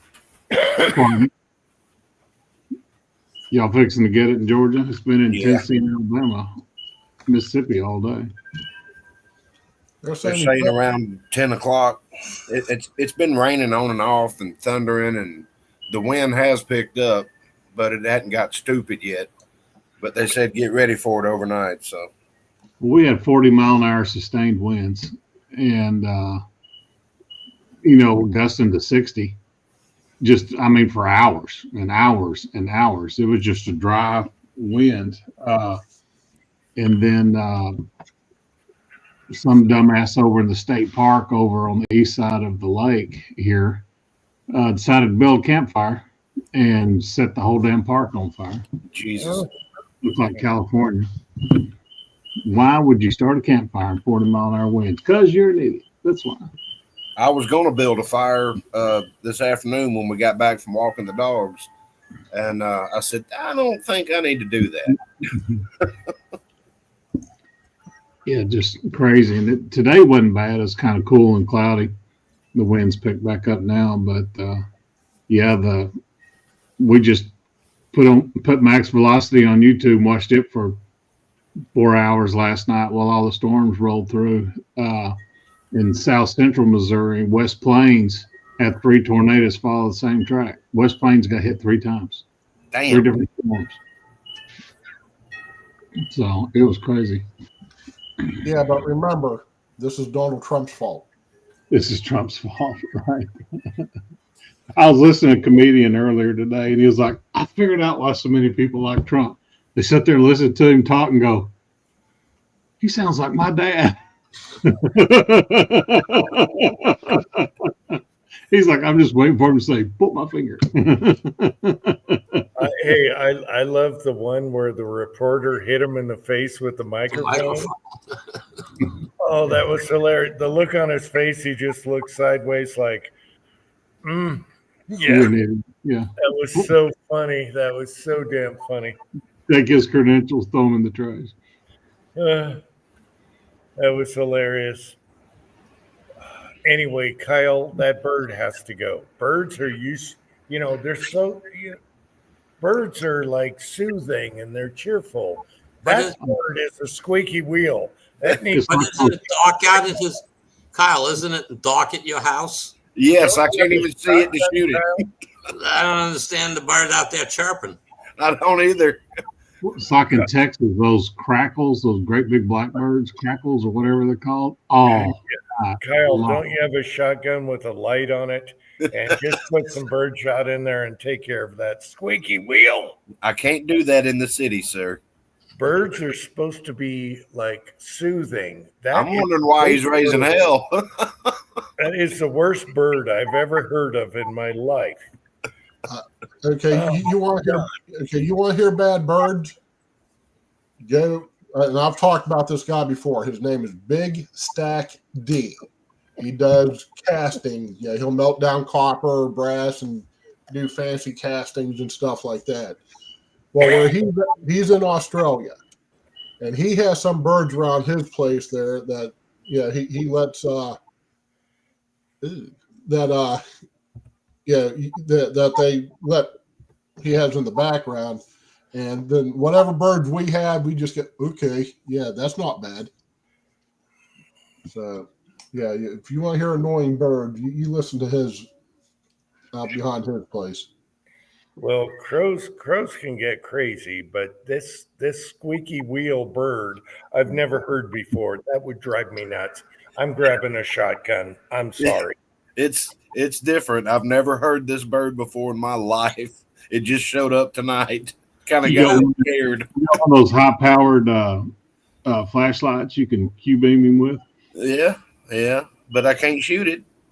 You sure you don't have one of those like 5-blade wind turbine things up in the air and it's squeaking? No, there's no wind turbines at my house. Your whirlybirds in your attic squeaking, yeah. I've never heard a more annoying bird. Oh, it's frustrating as hell. I'm about to quit smoking. Every morning, about 7 o'clock, the crows in the backyard will start going, and they just raise hell for about 20 minutes, and then just go on about their business. I can deal with that, but not the squeaky wheel. I know Ozark would have taken care of that problem right now. It's like when we're down at the cabin, the damn whippoorwills show up. We got a Q-beam down there, and their eyes glow bright gold when the light hits them. And yeah, some 7.5 will take care of that. good old dove load. I mean, all I can do is use a pellet gun because I'm in the city, and they really do frown upon it since I'm a quarter of a mile away from the jail. The dog doesn't even like it. And for the record, I love birds. I leave them alone. But if I got a squeaky wheel like that all day, all night, it's going. It's gone. What I find neat is every once in a while we'll have the buzzards land in the back. Like Thanksgiving, we'll throw the turkey carcass out back there. Yeah. And I do specifically just to see the bird. Yeah, see them. See the buzzards. Those friggin' buzzards, when they start flapping their wings, it's just like, whoa, whoa, whoa, whoa. It's like, whoa. All right, guys, I'm going to bail out. All right, Andy. Everybody have a good weekend. Be safe. All right, Andy is at that time. All right, put your ducks all the way up the stairway. There you go. That'd Good be night, down the Andy. stairway. The Good night, bedroom's Andy. on the main floor. Good night, All everyone. right, take care, Andy. Love you Good guys. night, buddy. We're about a quarter mile away from the river, the Elk River, and every night about sunset, the Canada geese fly over just at treetop level. Mm. Those squawking bastards. And then Twine and I were out eating dinner last night on the back patio. It was nice enough to do that, and we got bird feeders set up in the backyard, sunflowers and mixed seed or whatever. I just happened to be paying attention. And then out of nowhere, a sparrowhawk, bam, comes and gets one of the finches that we had out of there. And I didn't have a single bird on the bird feeder for another hour after they were like, oh, hell no. I had a hawk in the front yard this evening too. It didn't get anything as far as I can tell. But, Well, it's a sparrowhawk. He ain't any bigger than a cardinal. You know, they're not big, but boy, he sure popped one of those finches, and boy, they raised hell and got out there, and they flew off with it. It was a goldfinch. It was easy to tell he was carrying it. yeah, I'm not sure what exact type of hawk it is. It wasn't anything big, about the same size as Mhm. us, but it In the just, springtime, the red tails, the mamas will be teaching the youngins how to fly, and they'll be just as squawking and carrying on and screaming. And on TV and all the movies, the bald eagles, they use the red tail hawk, like and because bald eagles don't sound anything like that, because we have them all over the place in the wintertime. When those buzzards decide to take off, it sounds like a Huey taking off. Yeah, like a gorilla thumping their chest. Right, exactly. We'll sit outside and some doves will fly over, and I won't even look. I go, oh, there goes some doves, and then I'll go. There's some mallards will fly by, and I go, oh, there's some mallards, and Christy will go, how do you know what kind of bird? I said, because I've duck hunted all my life, honey. I know what the different wings sound like when they fly over. We were Golden outside the shop one night or one afternoon, and a bunch of cranes decided they were migrating. And when I say a bunch, I mean a bunch. They were all the way to the horizon, a bunch. And I'm out there talking with one of my mechanics. I'm looking up, and he goes, Kyle, why are we both looking up underneath all these birds flying over? You know what he was thinking. Yeah. Oh shit. Exactly. When in East Arkansas, when the snow geese are coming through, it's that way. You have to scream at each other when they're flying over because they're so loud, and there'll be tens of thousands of them. It'll be interesting to see what this avian flu does to the duck and waterfowl population, because that's how it's going around. I'll be right back, guys. Where's Tin Man and Mrs. Tin Man tonight? Anyway, I'll be right back. All right. Must be Yahtzee night. Oh, jeez. Hey, Hopefully it's not Monopoly night. he got his loading bench done, final coat. So there we go. Anyway, I'll be right back. Don't threaten us. Mm. Oh. We texted.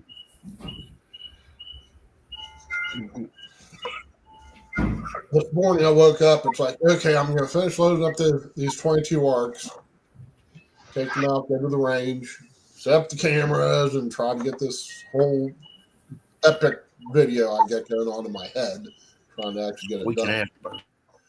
And by the time I got everything done, it was like an hour before the range was going to close, so that got canceled.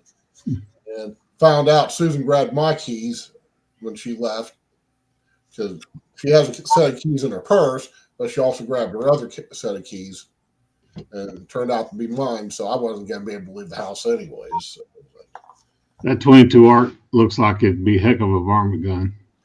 it's supposed to be 22-250 in a small frame and an AR-15, and as far as I can tell, it's real damn close. So I'm pushing heavy bullets, 69 grainers right now at 3,300 feet per second. So It uses the standard 223 bolt, doesn't it? 5.56 Yeah. bolt. you have to have the 6.5 Grendel bolt and magazine. But Well, I got that with 6 ARC. yeah, so, it's the same thing. All the arcs use that 6.5 Grendel. Okay, that Yeah, so 4.7. What? It's the oddball size. yeah, so it basically it's the exact same thing as the 22 Grendel, which is as far as I know isn't Samified. So Hornady just basically took it, renamed it. The dies I use, they say that you can use on either one. So there's, so if you want to play with both of them for some reason, but as far as I know, I don't know where the difference is. I built a 6 ARC real early when they came out, and the Faxon barrel that I have, I'm just not happy with Right. it. 4-inch groups at 100 yards, and it's supposed to be a DMR barrel. It's like, come on, guys. Shooting heavy, the what is it, the 106s or whatever it is, and the 6mm, and then all the way down to the light stuff. I can't find a weight that it likes. So the only thing I can think of, it's not a good barrel. Yeah, I mean, that's when it comes to guns. First thing, if they're not accurate, using what should be accurate ammunition, throw the barrel away. That's an expensive thing to do sometimes, but barrels are disposable to start with. You just hope you don't have to dispose with after you get 4,000 or 5,000 rounds through them.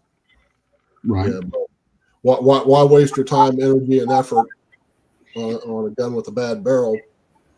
And chasing your tail. I'll do this, I'll do that, and like you said, if you're getting 6-inch groups or 4-inch groups of a barrel, that should be doing 1.5 to 2 inches at the most. Yeah. But I do have to be careful. I put a real lightweight trigger, 1.5-pound trigger on that gun, and it'll double and triple on you if you're not holding the grip right. my Bushmaster, it's once I put the new barrel and the new barrel nut on it, it stopped doing that. But the other day, I was about 4 weeks ago, I was getting a couple doubles and triples, and it wasn't resetting. So I took it back out like 2 weeks later, and it was fine. So I don't know if maybe there was some dirt in there or whatever, but it has that's the only good thing about that. The lower that Remington built, it's a Remington Bushmaster. That lower they built, it's great. The barrel on it was garbage. So I swapped out barrels, put a different forearm on it and everything, and it seems to be pretty good now. But it's still only like 1.5 inch gun that will occasionally print sub MOA. Well, that one it'll bump shoot off your shoulder if you're not holding the grip tight. Yeah. What I like is when people shoot my 308 for the first time, because everybody loves shooting my 308 for some reason. It's going to be loud here in just a second. Sorry, that bird. They'll shoulder up to it. There it is. They'll shoulder up to it, and they'll get their grip and all that stuff. And I'm like, be careful, it's got a hair. Boom. Because it does. It's got a hair trigger on it. I love it. I've been shooting the PTR 91, which HK 91 has a trigger that's the trigger pulls that long. Feels like rough, 100 miles of rough road. So I'll put that one away, and then I'll start shooting that Bushmaster. And the first 2 or 3 shots, it's like, All right, we have a Tin Man sighting. I was just wondering where Tin Man was and Mrs. Tin Man. That noise is the most annoying bird in the world from Kyle's backyard. And it would already have been shot if it was in my yard. All right. You're just cruel. No, I'm not cruel. I love birds. I don't shoot birds. But if something sounds like a squeaky wheel with bad brakes, it's gone. It's gone. So there you go, Tin Man. That's the story there. Tack light, bird shot. Oh, and we got Mrs. Tin. See, I was just asking where Tin Man and Mrs. Tin Man was, so I got to mark it. So 1 hour and 50 minutes. Okay, I was just asking where you guys were. The Yahtzee game is over. Yeah. Okay. All right. I'm glad you didn't lose your roof in the windstorm. I guess Tin Man's house had lots of wind. So we're getting it now. Yeah, St. Louis got their ass kicked last night. 3 at one time. Yeah, Tin Man was talking about 80 miles an hour, but I didn't think it was that severe where he was. So, oh, barely got 40. Okay. All right. We had 40 sustained. Oh, yeah, we get 40 all the time. So, yeah, there you go. I was over in Oklahoma buying a truck, for my company, a pickup truck. And I mean, it was in Oklahoma actually put out a deal that all empty trailers and all wide loads had to park immediately. I'd never heard of that before. All escorted vehicles, all wide loads, and all empty loads had to park immediately because the wind was so bad. I got to revisit this quote right here. What's the conspiracy tonight? There's really no conspiracy other than Kyle's bird in the backyard. All right. They're And, not conspiracies if they're facts. and Tim S is here. Hey, Tim S. How's it going? Yeah. No conspiracies tonight, Mrs. Tin Man. I hope everything is good. Tin Man got his bench final coated, so now he can do floors, and his reloading room will be ready almost. Is it ever ready? Well, here's the other thing is Tin Man's daughters are locking the doors. That was hilarious. Yeah, they're locking themselves in the bathroom and different. My only thought was reverse the handle and make it on the outside. Kids, you gotta love them. You gotta love them. They do some crazy stuff. Hey, kids keep you aware, okay? They keep you aware the whole time. Tim, I didn't realize you were in Springfield. Wow. All right, Tim. Mrs. Tin Man says it was not funny. No, to me, that is funny. It is funny. When the kids are locking all the doors, are you crazy? That is hilarious. It's hilarious. I'm sorry, it's funny. No. See, they always disagree. They always disagree. Tin Man says it was too funny, and she says it was not funny. On the last chat, they disagreed the opposite way on other stuff. You gotta love it. You gotta love, that's why you stay married. They're gonna be married forever. All right. One of my old friends had two daughters, and every time they got to fooling around, one of them would wake up and come knocking on the door. I need you, Mom. I need you, Mom. And just hold on, man. Hold on. And she was like, "Are you coming, Mama? I'm trying."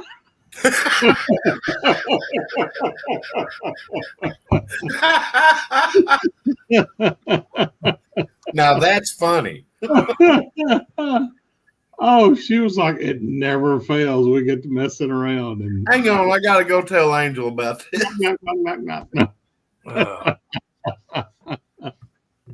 All right, Tin Man and Mrs. Tin Man.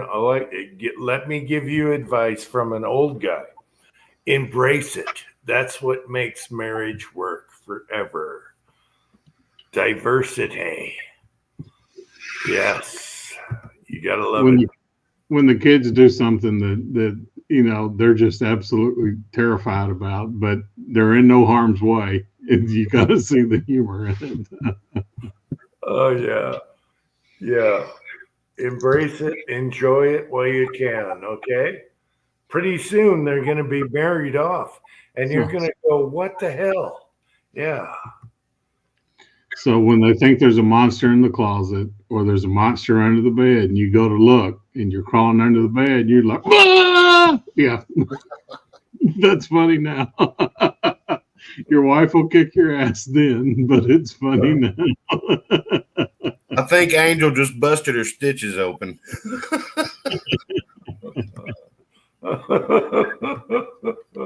Oh, that was hysterical.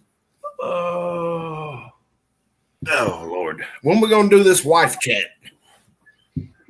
I don't know. Twine's all about it. She'll be in there in a heartbeat. I know, Kyle, you want to do the wife chat. What do we call it? The nut buster? What did we call it? Ball breaker or something. Ball breaker chat, whatever. Yeah, we'll have to do that. We'll have to pick a time. If I can get my wife to sit here for 8 hours.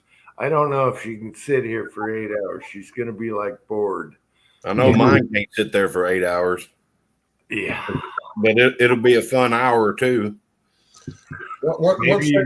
Once those hens start, clucking about everything, we'll be done. No, We'll be toast. all we got to do is get Idaho on, and the rest of us won't have to say anything.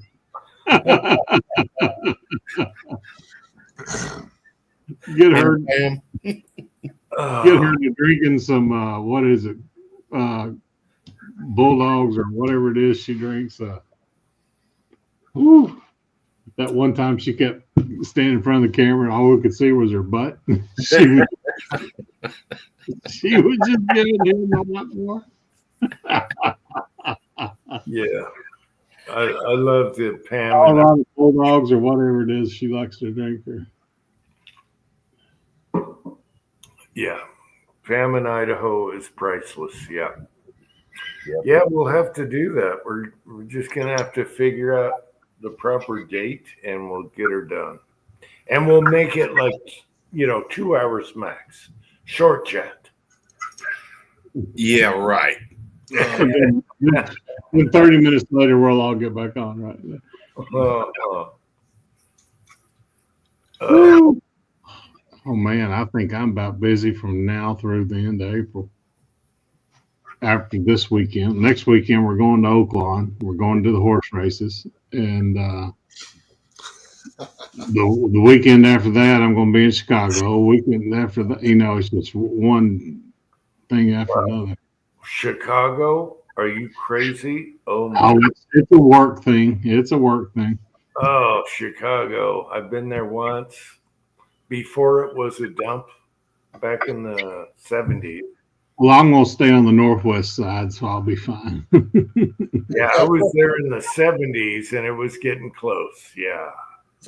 We got Pat in the south. Hey, Pat, what's up? Yeah. I forgot it's St. Patrick's weekend, didn't it? Yes, I sir. know we missed the St. Patrick's. Hey, Thors. Yeah, I hear people get all upset. Oh, Chicago, New Jersey, here. It's like, and there are some places I don't like to go to. But I've been in some really nasty places.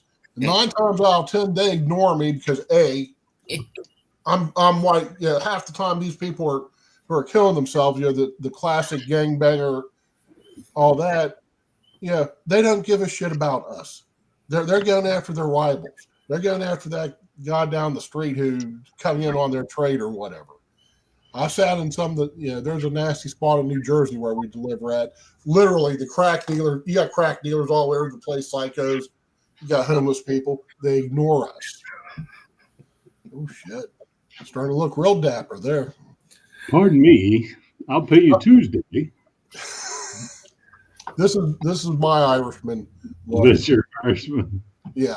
The burnt skin. I'm Scottish, sorry. There you go. Mm-hmm. I'm here. Let's see if this thing lights up. Where's the button for this damn? You got any?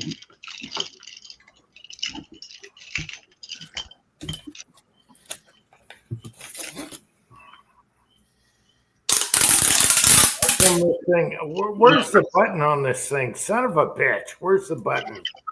It should be lighting up. Anyway. Oh, and look at that. I should be loading these things. Where am I? Where did I go?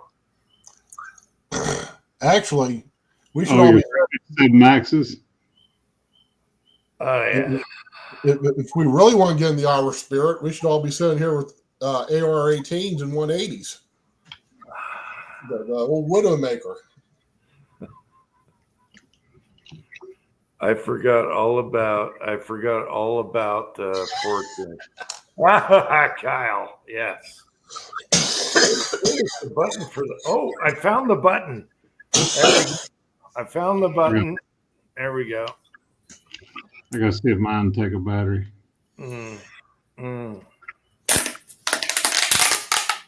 Pat, you better come on here. It's a short chat shop. Is Pat Irish? He's tall. He's big. Are you Pat is an Irish name.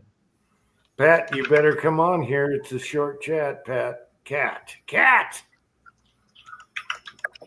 All And I right. want to personally thank him for something.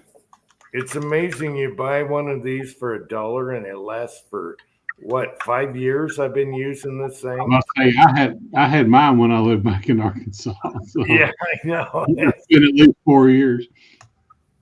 My Christmas lights lasted for got them at the Dollar Tree for $1, and they lasted for I think 3 years.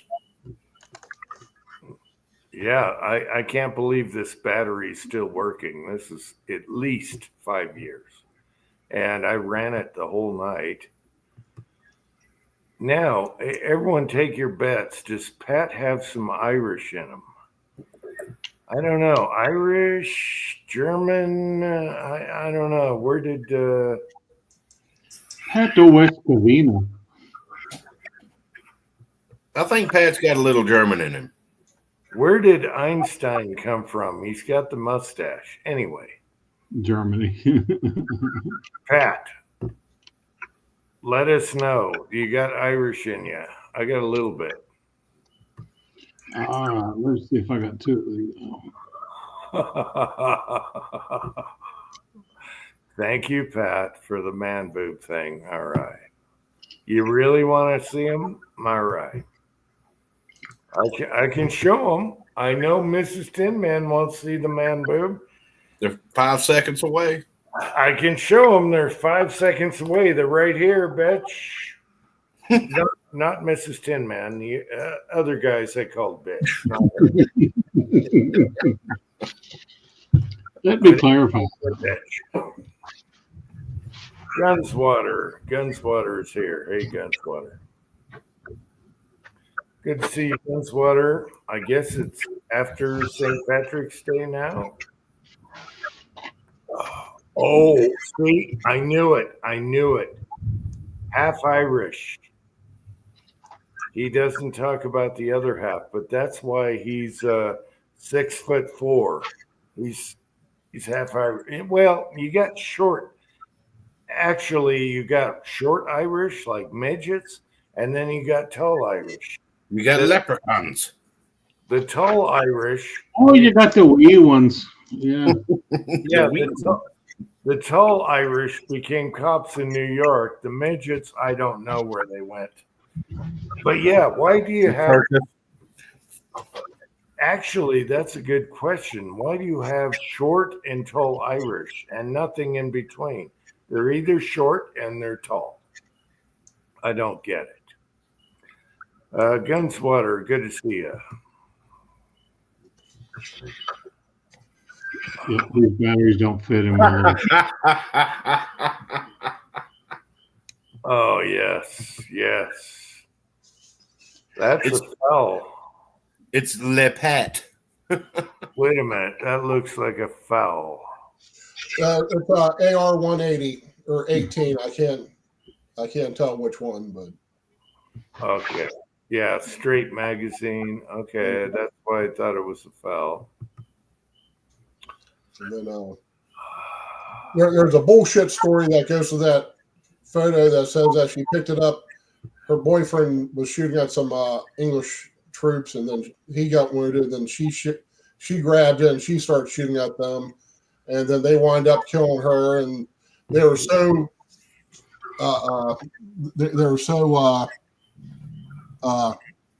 impressed by her. You know, they gave her all kind of honors and stuff. I always figured this particular photograph is just a publicity photo that the Yeah.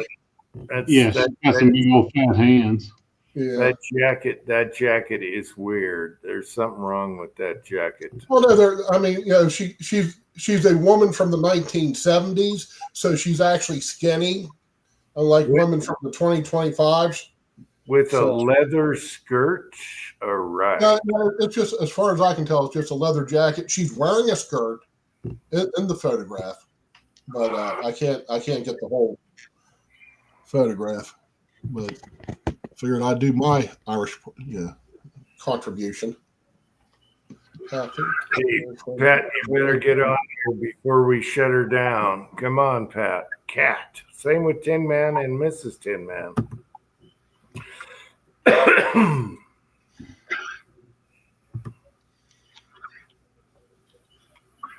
Oh, yeah. Pat, get on here. I want to give you a personal thank you. There you go. There's a request, Pat. Now you're obligated. Yeah, I forgot all about. We always do an Irish chat, and we missed it this time. So I didn't miss it. I know. Well, I was 5 minutes away from that. We improvised. Yeah, we got the ultimate Uncle Jim brass hat. All right. I showed up with this thing on. Well, you son of a bitch. Wallace can put a picture of a DeLorean behind him. There you go. Yeah, but Kyle, this is custom made. This background. This is custom made, Kyle. Look at the top. Oh my gosh, what happened to those? I was wondering where that brass went. Oh yeah. All right. So that's going to be a yearly staple on St. Patty's Day. I don't know. I just got a little Irish Scott. I was putting on- I haven't checked in a while. I know I have English and Welsh. Yeah, I think got a little Welsh. bit Scottish. I don't think there's actually any Irish in my family. Yeah, I got some Welsh also. Yeah, I'm pretty much German and Cherokee. Cherokee I got. Yeah, definitely got lots of Cherokee in there. Grandmother. And why is everyone that's part Cherokee their grandmother? What did were grandmothers whores or what? Let's face it. endeavor to persevere. Mhm. Let's face But it. why does everyone like me, their grandmother is Cherokee? My question is, were they, Indian chicks are hot. Steak in the casinos. That's why. well, my question is, did the grandmothers get around or what? My great grandmother was full blood Cherokee. Yeah. And then my grandfather on my mom's side was half. So that would make her a quarter. That would make me an eighth. Okay, That would, but that would qualify you for the college assistance. the weird thing is, most people that are part Cherokee or half Cherokee, it was the grandmother, or a quarter Cherokee. It was the grandmother. Why is it always the grandmother? Now I'm wondering if they were messing around. It's never the dad. Well, Well, I mean, if you can find your name on the Indian registry and you're part Cherokee, you get royalties from the casinos. Oh Yeah. yeah, I'm telling I'd love to rock the casino. well, first off, the Indian women are hot to start with. So there's, and if you have a surplus of women in your tribe, they might be like, hey, go check out the white guy over, down the road there, stuff like that. Plus, there's plenty of, when you have. Actually, it's a good question because most of us, it was our grandmother. Where is the male? I don't know. Well, in my case, it was my grandfather. Hell, I'm more Indian than Elizabeth Warren, and I don't have one drop of native in me, other than being born in Wheeling, West Virginia. I love how Trump still gets on Pocahontas's case today, and what's her name that moved to Ireland, Rosie O'Donnell with her hairy back.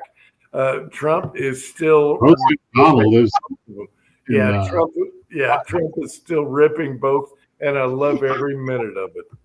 Trump told the Irish Prime Minister, "You need to deport her."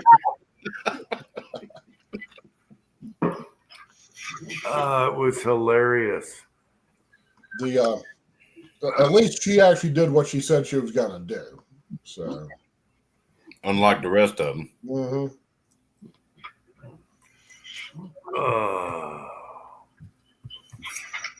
Yeah. I just find it interesting about the grandmothers. Anyway. Another thing, Tin Man, them squaws like to beat them war drums too. I think it was a hospitality thing. You're cold and weathered, and come on in to the blanket type deal, and we'll take care of you. Yeah. I thought I told you I was Hawaiian. Good God. I do have 2 ukuleles. I'd like to see Kyle do a hulu dance. All right. I've got a grass skirt and coconut bra. There you go. Cook a pig. You're ready for a Jimmy Buffett concert, I can tell you that. Well, when is National Parrot Head Day? I don't know. Hang on. I got to show y'all. All right, Kyle. Cook a pig in the dirt, do a hulu dance. That would be an awesome video. All right. Sure. Boy. How far back do I have to go? Y'all are going to laugh y'all's asses off. I saw more boobs at the pre-party at a Jimmy Buffett concert than I ever saw in Vegas. Yep. I've been to 2 of them. They're great. Oh my goodness. All right. I've been to 4 Jimmy Buffett concerts, but I've only been to 1 pre-party, and that was something else. It's almost like the infield at Talladega.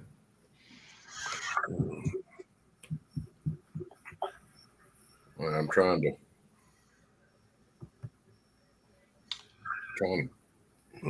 put a time frame on some of these pictures so that way I can find the one I'm looking for. Y'all are going to laugh y'all's asses off. If it's got a grass skirt, yes. Just wait. Aha, getting close. Well, I didn't have the grass skirt on at the time, but this is me in the shop at Peterbilt. Hang on. Let me click it. Are those pineapple shorts? Oh my gosh. You're wearing Zelensky cups. If everyone knows what I'm talking about, oh my gosh. Man, I forgot this had Fins to the left, fins to the right, fins to the left. all right, we know Kyle has a closet stuff now. All right. So the group I was with in Dallas at the Jimmy Buffett pre-party, they rented 6 bus slots. They had 4 bus R style RVs. So they made a big U shape out of their RVs. And we all were gathered up in the middle of all that. Well, one of them set up, remember the soapbox derbies when you were a Boy Scout? Mm-hmm. Or soapbox derbies, whatever. Well, he did the same thing, but he used dildos. Oh my God. So he'd get 4 girls, and he'd be like, "Okay, turn them on. All right, whoever wins get." He had Mardi Gras beads. Whoever wins gets Mardi Gras beads. So whoever won, they'd be like, "Oh," he was like, "But if you want to upgrade, you got to show Oh, me." geez. And he'd give them fancy Mardi Gras beads.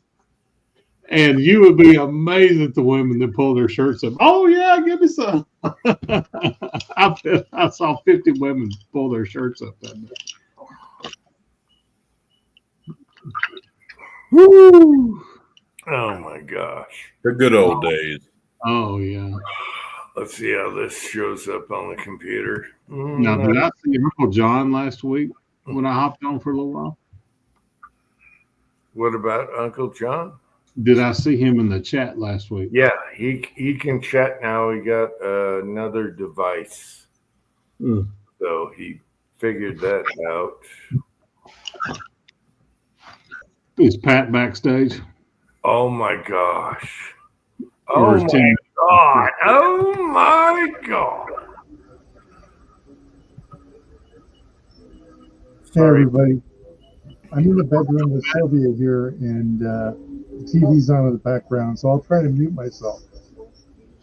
Hey, Pat. Yes, sir. Thank you, sir, because I am on my old laptop. Good deal. I appreciate it, brother. Let me know what I owe you. Nothing. Oh, I'll come up with something.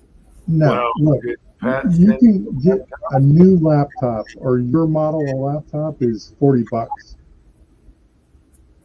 and the battery was under 20, way under 20. So Pat, you sent him a laptop? No, I sent him a battery. Oh, okay.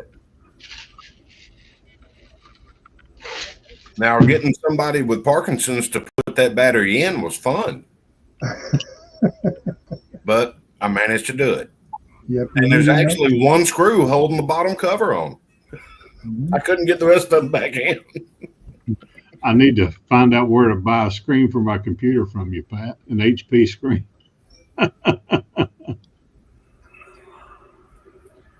Hey Pat, can you turn your sound up a little bit?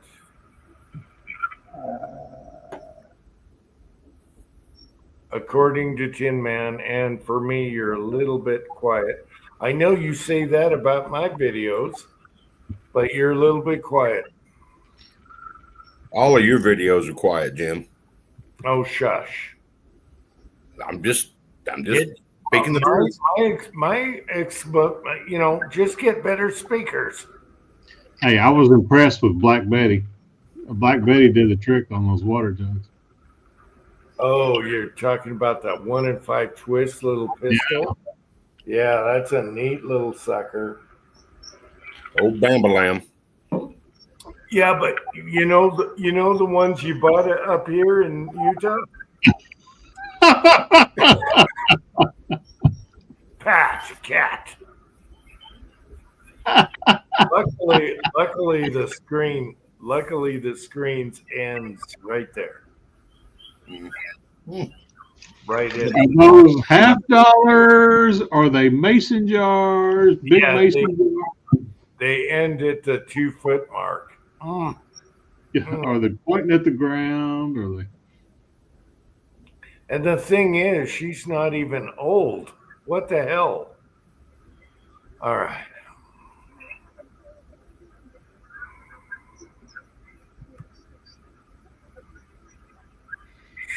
Sucks with quarters. What?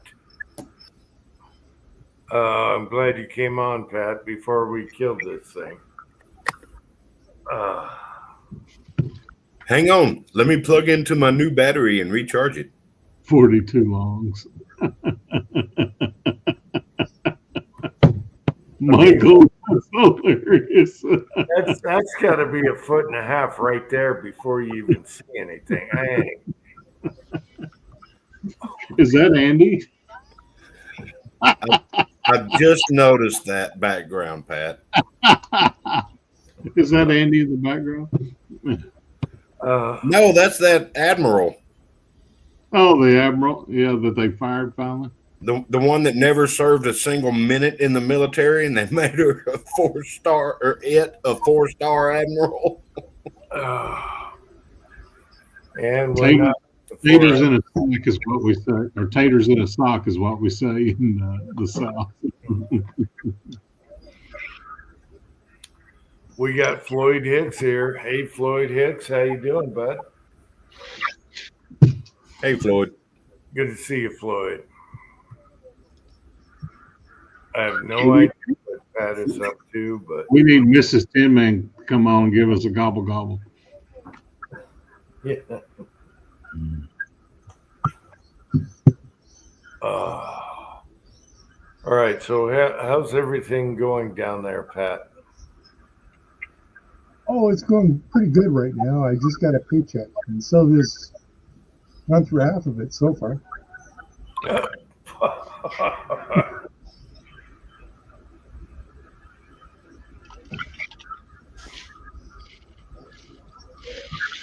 Well, Pat, we booked our airline tickets. I'll be there the last week in July. All right. I will see you in July. Definitely. Oh my gosh, you going to California? Going to California for a wedding. Oh, Going to my Pasadena. God. Oh my gosh.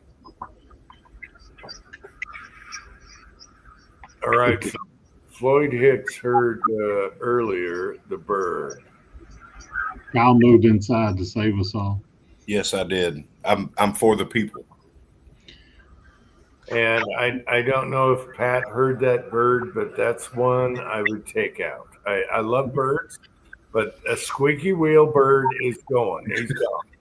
I turned on the sound deadening deal on StreamYard, so it basically went away.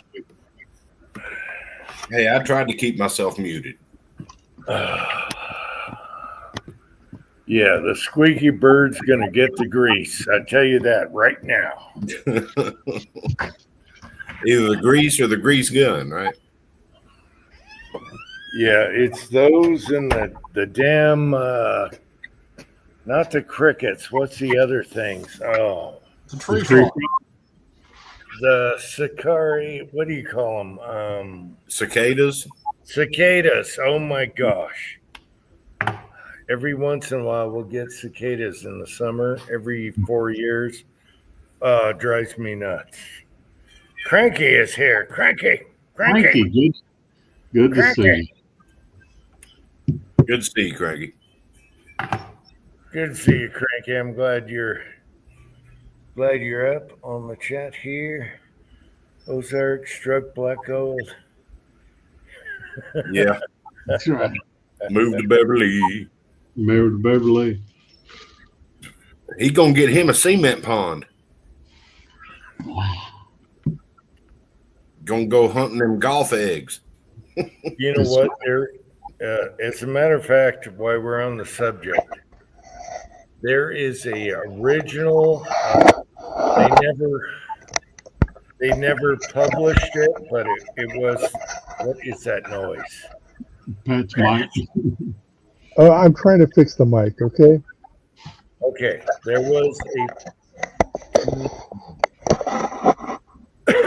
there was an original pilot for the Beverly Hillbillies that never got posted, and it's on YouTube, and it's totally different, and it's hilarious.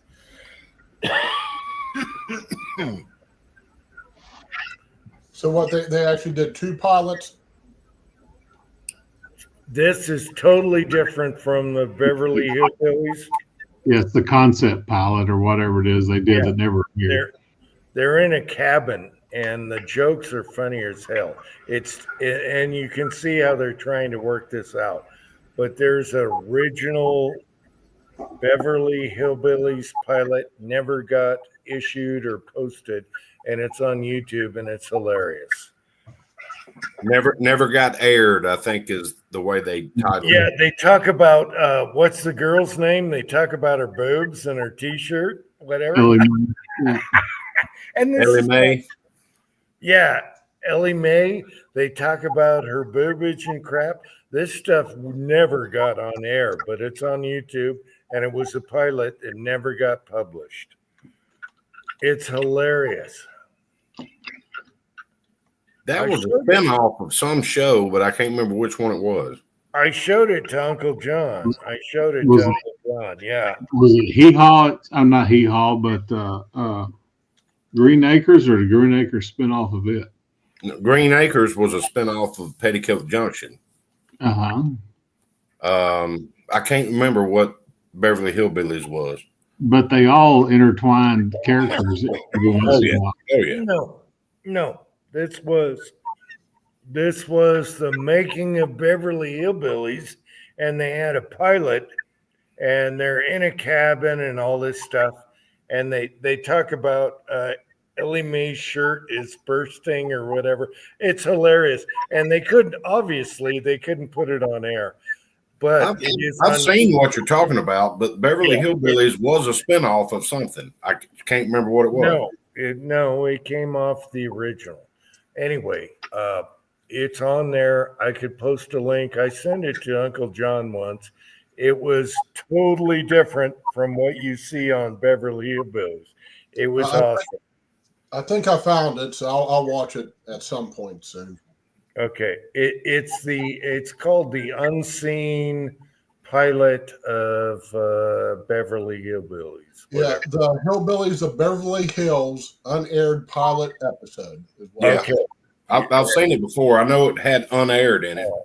You guys check that shit out. It's different. All right.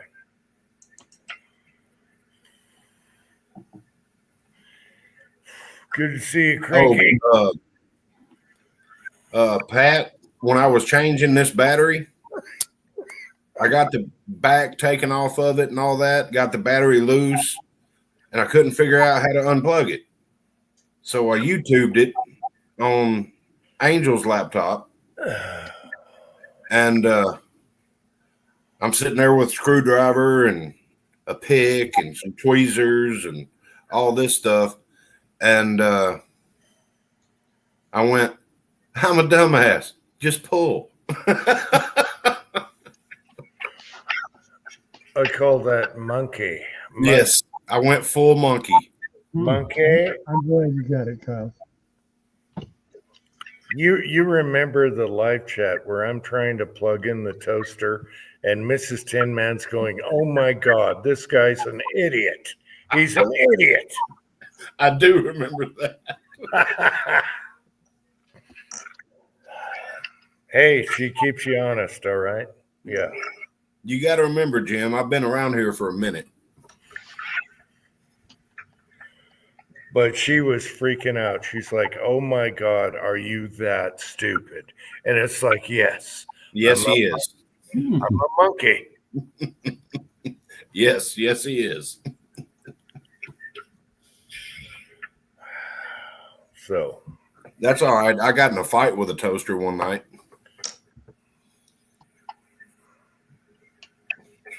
I can't mention any more details on air, so. wow. Trying to keep warm or what? No, just walking through the kitchen. It jumped out right at you, right? Try to trip it. I'll fill y'all in when we go offline. One of these days. Boy, I made fresh bread last night. God almighty, the house smelled good. Made rye bread to do Reubens with. Oh, talk to me. I saw I'm the getting 5 picture. pounds here of that. Keep going, Marvin. Keep going. Well, we're doing corned beef tomorrow, for St. Patrick's Day, and what's left over, we're going to be making Reubens out of. So I made homemade rye bread with molasses and the cardamom seeds, the whole 9 yards. God almighty, the house smelled good. Oh, almost there, Marvin. Keep going. I tell you what, Ozark can cook. Oh my God. I know he can. I've seen him do it. I'll tell you what, when he was over here, oh my gosh. Yeah. When I was going through my apprenticeship, I hated baking because we did it all by hand. But a KitchenAid mixer makes life easy when you're doing bread. Yes, they do. And you talk about grating a block of cheese, heartbeat, done. Just kneading the damn dough. You just put it all in there with a hook. When it all Yep. comes together, Siri, give me a timer for 7 minutes. Yeah, put the hook on there and let her eat. I put one of the loaves in the freezer and Oh hell. jeez. Jeez. There's a guy on Coast AM earlier this week. What the fuck? Beans and Franks, beans and Franks. Oh my God. It's going to be a hot one tonight, boys. Yeah. Uncle John, there was a guy on Coast to Coast earlier. I think it was earlier this past week, and they were talking about Amelia Earhart and the cover-ups and whatnot, what was all going on. And so, Hey, blow Ozark up. I got to take a picture of that. Well, yeah, Not Ozark, but Pat. you're talking about Pat. All right.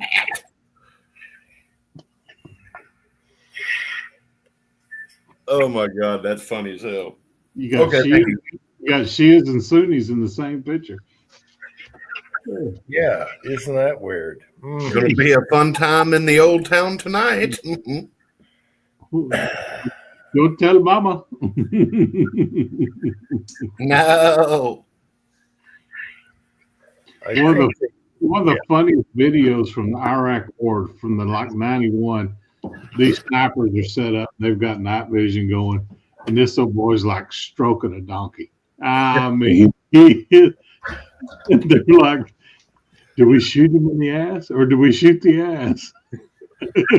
And they're just talking and laughing. I remember.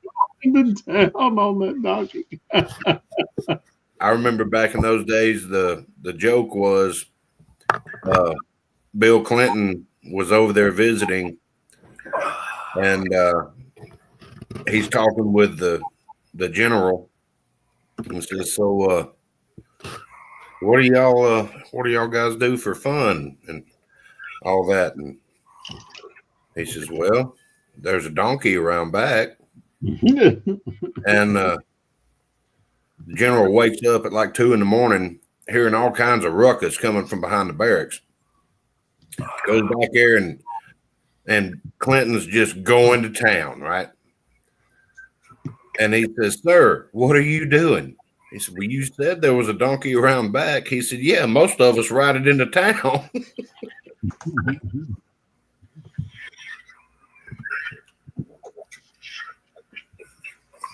All right.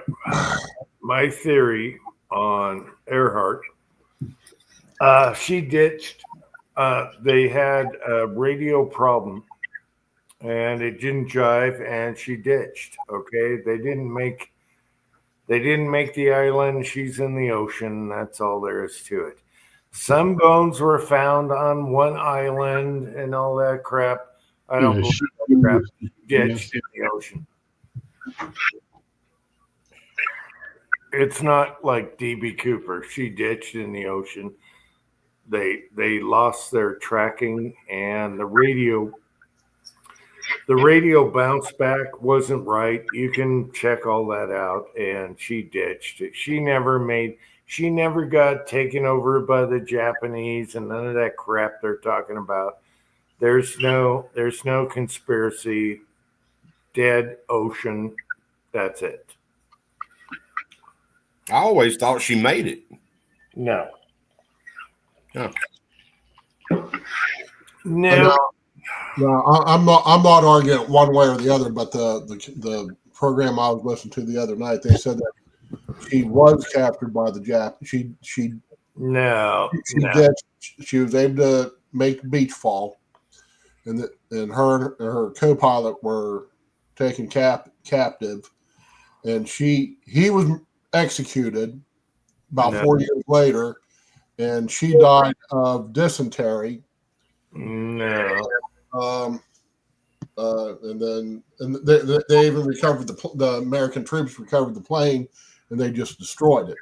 No. Whether it's true or not, I'm not arguing. I don't know jack squat about it other than what we were taught in grade. They even tried showing pictures of her with the Japanese. It was all a fake. She ditched in the ocean, never made it to an island. And it was all because the radio bounce back was off and everything was off with the radio. And they went in the ocean. That's all there is to it. It's not a DB Cooper thing. They're in the ocean. Someday, maybe they find the plane. I don't know. They claim to find plane pieces on the coral reef on an island and all that. Now, none of that has ever been proven. I looked into it. It's not DB Cooper. No. Cranky is still up. Cranky. I think they found her and said, "God, you're ugly," and just left her. She was not an attractive woman. Yeah, they Well, found. apparently she was attractive to the right women. Oh, right. Yeah, more power to her and all that. Yeah, actually, she was like a he, her, or her, him, whatever. I don't know about that. I think she was just There's some theories about finding bones and makeup kits or whatever on an island, and no, they ditched. They didn't even find land. The radio screwed up, and that's where they ran out of gas, and boom. Anal first. Yeah. What the hell? Someday maybe they'll find wreckage, but I doubt it. Oh, I was listening to a comedian, and he was like, "Yeah," he says, "I don't understand these like gays for Palestine and this, that, and the other." He was like, "Well, take your butt on over to Palestine, and your pronouns will be was, were."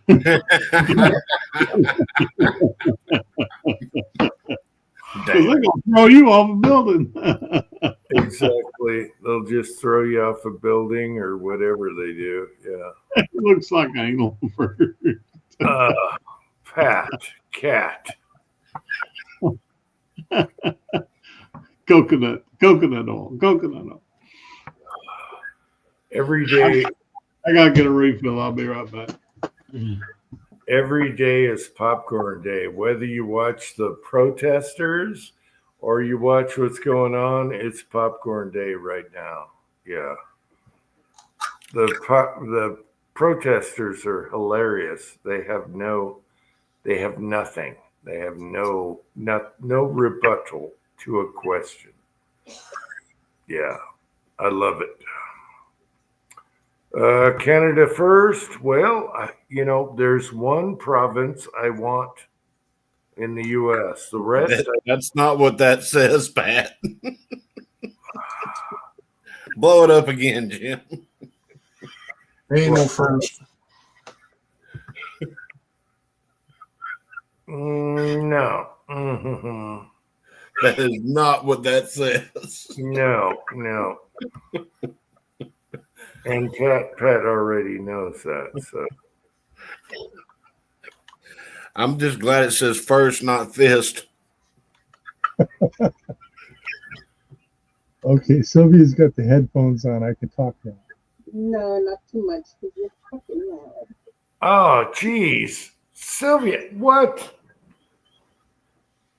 Ah, geez.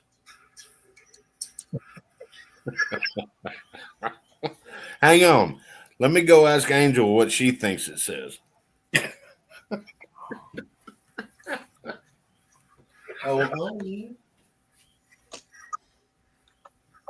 But Pat, all we want is Alberta. That's it. Yep, just Alberta. Yeah, Alberta. We have a funky state looking with a bump on top, and that's it. That's what I want. Yeah. The rest can go. No, Alberta. So right above Montana. That's all we want is a bump on the United States map. Is that little bump, a little boner on top of Montana. Yes. And that would be awesome. That's where all the oil is, and they are right leaning. So the rest are like half French and no, bad no. Hell no. We don't want all of Canada voting on our elections. Oh, hell no. Hell no. They're already screwed up in that way.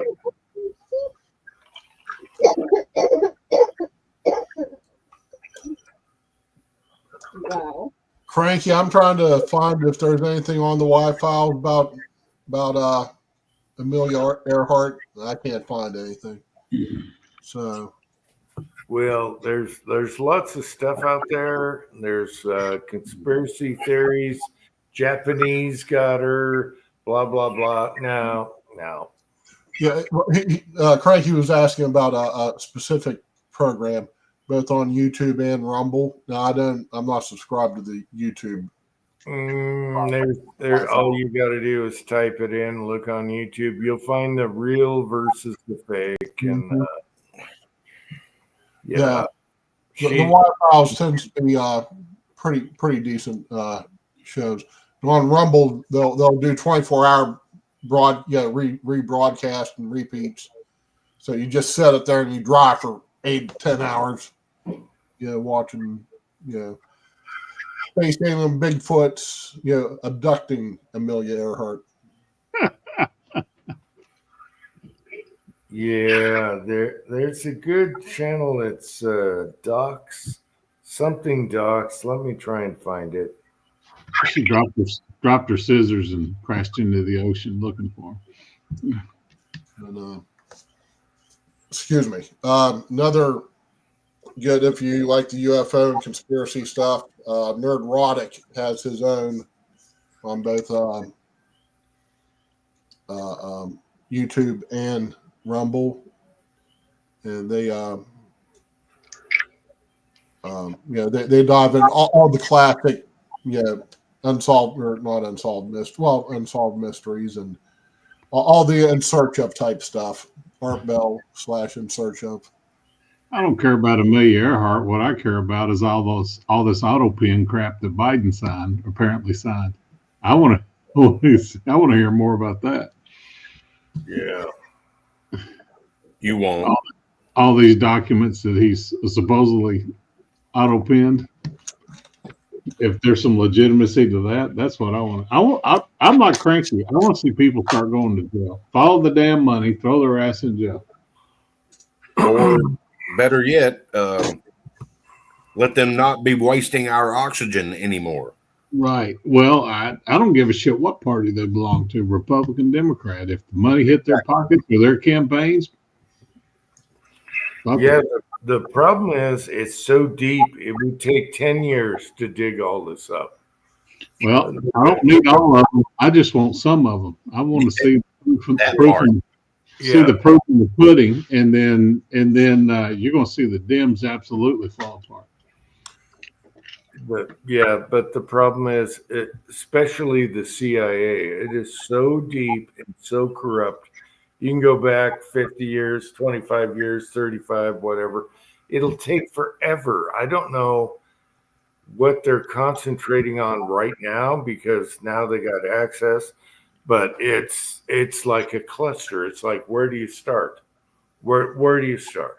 You just start dumping everything, and somebody somewhere will start digging through each. This person's interested in this. They'll dig through those. This person's interested in that. He'll dig through that. This one, there's actually one woman who reads through all these big ass, like when it came to like the Obamacare. She sat down and she read it line for line, and she wrote reports about it. I mean, this is back years ago, obviously, but Pat has a good question. Actually, Hunter Biden still has a security patrol. What the hell? Why? Why does Hunter Biden have security? He's Okay, you want me to? I'm going to make the nasty joke first. Hopefully, it's the fumbling Fambolino or the fumbling girl from the Trump assassination attempt, and so they just had to give her, keep her working. Give her something to do. But well, they don't want it reciprocated back to them, because if they pull the security from Biden's family, then the next president that comes along can pull it from Trump's. Yeah. So don't start that bullshit. So just leave it alone. Like all this 2A stuff and Pam Bondi and shoving it back to the 16th. Until we have a solicitor general that can sign off on some of that stuff, it doesn't mean as much. So they got ahead of the ball game. They should have said 60 days or whatever till they get a solicitor general in place. Then he can sign off on this deregulation. Till then, he doesn't have anybody to do it. That's just the way the shit's written. So, Yep. hey, they're going to get rid of DEF on diesel. They're going to get rid of the intersection shutoff. They're talking about all that other stuff. But until we have a solicitor general that can sign off on it, Mm-hmm. none of it means nothing. The I saw problem where, is getting rid of the deaf, and this is a Kyle question actually. The a lot of these engines, they won't operate if they're not, They can reprogram the computers. it's all in the programming, is sir. there in the program? Okay. Mm-hmm. Now, I saw where Trump said there's not one report anywhere that shows where all of this emission stuff that we're doing to automobiles, big trucks, and everything else has changed anything other than the price of maintenance. That's Well, all. It makes them they might reduce a little bit of this or reduce a little bit of that, but it makes them so less efficient. They got to burn more damn gas or Exactly. diesel to get there.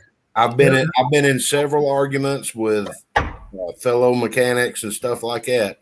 I'm like, you can't tell me that my dad's truck, it's a Dodge 2500, 2003, with a 5.9 diesel in it. He gets 28 miles to the gallon.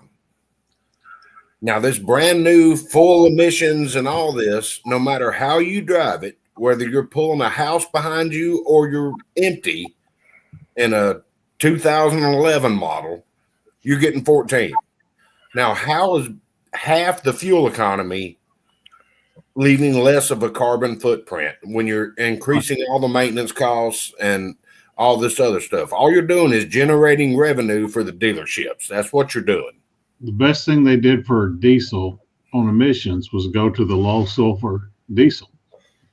And that had nothing to do with any of the engines. It had all to do with the fuel you're putting in it. We had a customer with a fleet of the new 6-7 liter diesels, and as soon as they hit 100,000 miles, he'd rip everything off of them and put all from his old fleet the 5.9 liter stuff on there, because it's all the same cylinder heads and all that stuff. It's just different stroke.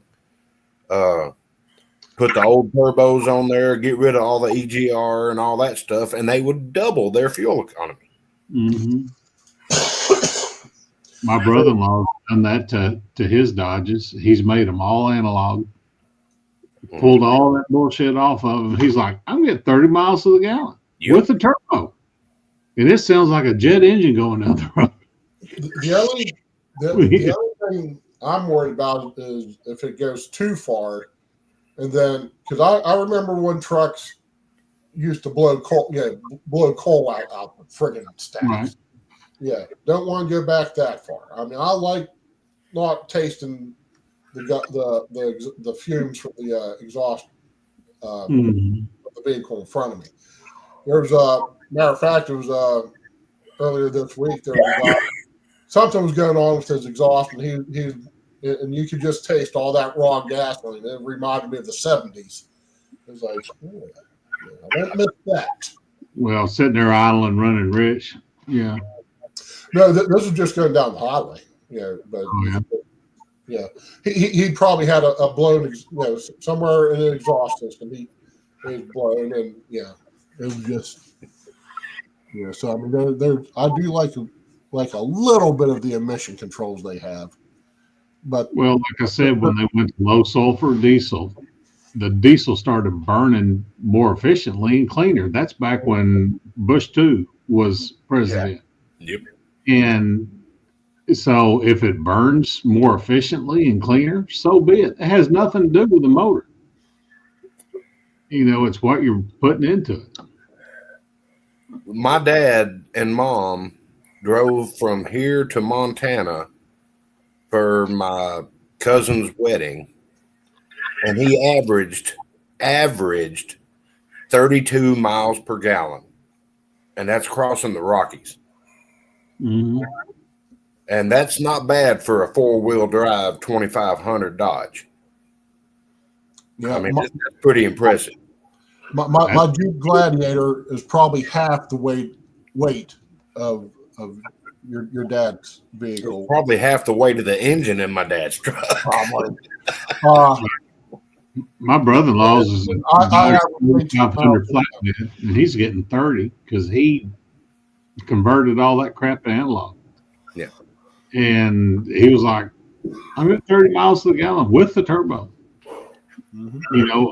Went to vacuum system, the whole 9 yards, and loves it. Doesn't stink, doesn't blow coal, doesn't do like these redneck kids blowing coal down the road. It cost him $2,000 to save about 10 over the life of the truck. So. And he's hauling hay and farm equipment and pulling cattle and horses and trailers and all that. It's a fifth wheel flatbed. Very, very funny, Pat. But yeah, the tractor sips. It sips fuel. Yeah. But does it sip tranny fluid? How much vodka does it take to get to the bottom of the hill and back? Any fluid is on the side. Yeah, on the side. God damn, that was a funny video. It takes a quart of cranberry juice, Yeah. How many feet per berry? James was like, "That's cranberry juice, bitch." Yeah, I was laughing about that the last time I used the tractor. I was like, okay, only fill it halfway. Oh, yeah. That was such a damn funny video. I'm glad you posted it, even though it was a bit of an ego hit. God damn, it was worth it. Hey, no ego here. Yeah. That was funny. Problem solved. We figured it out. Fill the glass halfway and it won't spill. All Hey, right. hang on, Jim. 5 seconds away. That's cranberry juice, bitch. How many miles can you get out of this? Hell yeah, that looks good. What is that, Kyle? Cherries or cranberry? Homemade cranberry juice. Wow. Homemade. Yeah. Damn, I could dig on that right now. That's one of my Black favorites. quartz cranberry juice right there. We made let's see, we were at Costco and they had a sale on cranberries right before Thanksgiving. And we bought I'm just gonna say a metric shit ton. And we made 5 cases of quartz. I mean, they're everywhere. There's 2 right here. There's a case over there. There's 2 cases in the basement. You back sweeten with the berries and the juice. what you do is it's the simplest thing I've ever canned in my life. You take, what is it, a cup and a half of cranberries and put in some hot water, and then you mash them up a little bit, and then I think it's a cup and a half of sugar, and then top it off with hot water, and then just hot water bath can them for 25 minutes. And let me tell you, that shit's great. Oh, I thought you were making moonshine with it. So you're actually canning the cranberry juice. Yeah, it's cranberry juice. Yeah. Oh, okay. I thought you were making shine with it. And then black flavor. I can go get a jar of that if you want. I hadn't run none of that off in a minute. I need to. Cranberry is good for your gut, so that's good. It compensates for adding vodka. All right. Then we took after you drink all the juice, you still got the cranberries in there, right? We took the cranberries, put them in the KitchenAid mixer, and ground them up, and made homemade cranberry sauce out of them. They still had a lot of flavor in them. I'm like, couldn't we just make more juice? Right. That little sure Joe. Well, here you go, Kyle. There's cranberry in there right now. This is apple pie right here. Oh, yeah, cranberry is good for your guts. I forget what it's good for, your kidneys. Apple pie is good for your soul. Yeah.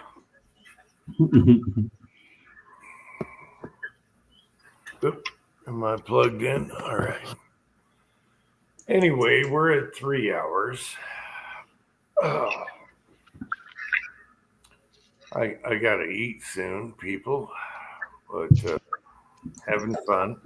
It's 10 o'clock out here. We all survived the storms, it looks like. So my storm wasn't as big as it's supposed to be. Provo and they got a ton of snow. Just north of you got a ton of snow, didn't they? Yeah, well, I didn't get the big 1.5 feet. Everything was easy. So unless it snows tonight, we're good to go. And then after that, but it's really hot and sunny out each day. So that's what makes it great. Jim, this is good for burning the hair off your feet. Or your tongue. Mm-hmm.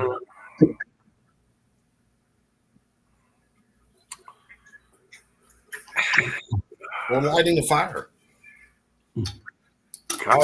Kyle, my son got this liqueur that's coffee.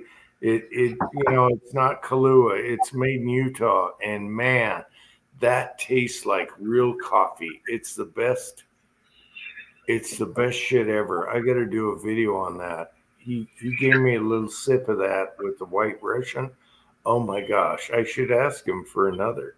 You can make your own Kahlua so easy. Go buy your coffee beans or order them. I know.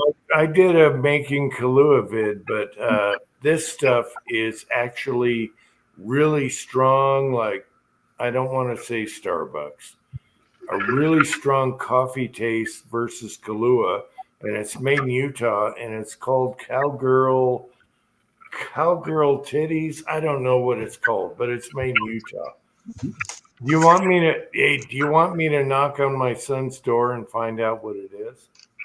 That shit is awesome. And you can do a video on making White Russian with it.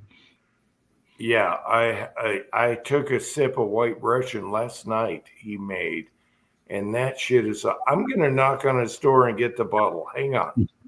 All right, I'll be right back. Blue Label also some coffee beans, and it is way better than Kahlua. I'm not really a huge fan of Kahlua, so. I also made limoncello with Blue Label, Smirnoffs, and the zest of a dozen lemons. Oh my God, the best limoncello I ever had. Yeah, that 100 proof Smirnoff's pretty damn smooth.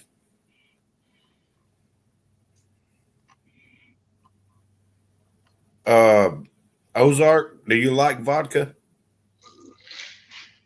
I like it mixed. I'm not a vodka drinker. Let me tell you, the smoothest vodka in the world is this right here. Purity vodka. It's distilled 51 times. Jeez, that's just straight ethanol. At that point, No, the only complaint that we had at the store was it's dangerous. It's like drinking ice water if you keep it in the freezer. right? You'll be gone before you know it. Well, Kyle, two of the best I had, obviously Five Wives, which is made in Utah with mountain water and it's corn vodka. That stuff is awesome. But my son also had some Japanese vodka that is just amazing. It's expensive, but amazing. Yeah. The problem is with this purity is you can't get it on that side of the Mississippi. Okay, now let me show you this liqueur here. And believe it or not, it's almost gone. And the son says because it's too damn good. Anyway, let me enlarge me here. This shit is made in Utah. It's the best coffee liqueur type. And it has a ceramic, opening. All right, hang on. Up top. It's got a ceramic top. This is made in Utah, and it's called Perky Cowgirl. Perky Cowgirl liqueur. Oh my God. I've never heard of it. This is, and look at the ceramic top, everything. This is the best coffee liqueur I've ever had. It is strong coffee taste, nothing like Kahlua, nothing. And son of a bitch, and look at this. It's almost empty. And I only had 2 sips. Well, if you drive off the mountain, you can go get some. It's made in Utah. This is made in Utah, and it is the best of this type I've ever tried in my life. I don't know if you can get it where you guys are, but son of a bitch, if you want something in your coffee or you want a white Russian, I get anything in Missouri. They allow us to do mail order. this is the stuff. And I love the name Perky Cowgirl. All right. I've never heard of it. You got to have those perky, perky. The Ellie Mays. Yes. Anyway, you would not believe how good this shit is. And it's made right here in Utah. Oh, Pat's got to leave. I got to go to the market. I got on, but I got to get there by 9, so I gotta hit the road. If you guys are still here when I get back, I'll join you. You got to go to the market? What? He's got to go get him your burrito. Yeah, he's hungry. No, I gotta go get oil and salt and a tri-tip.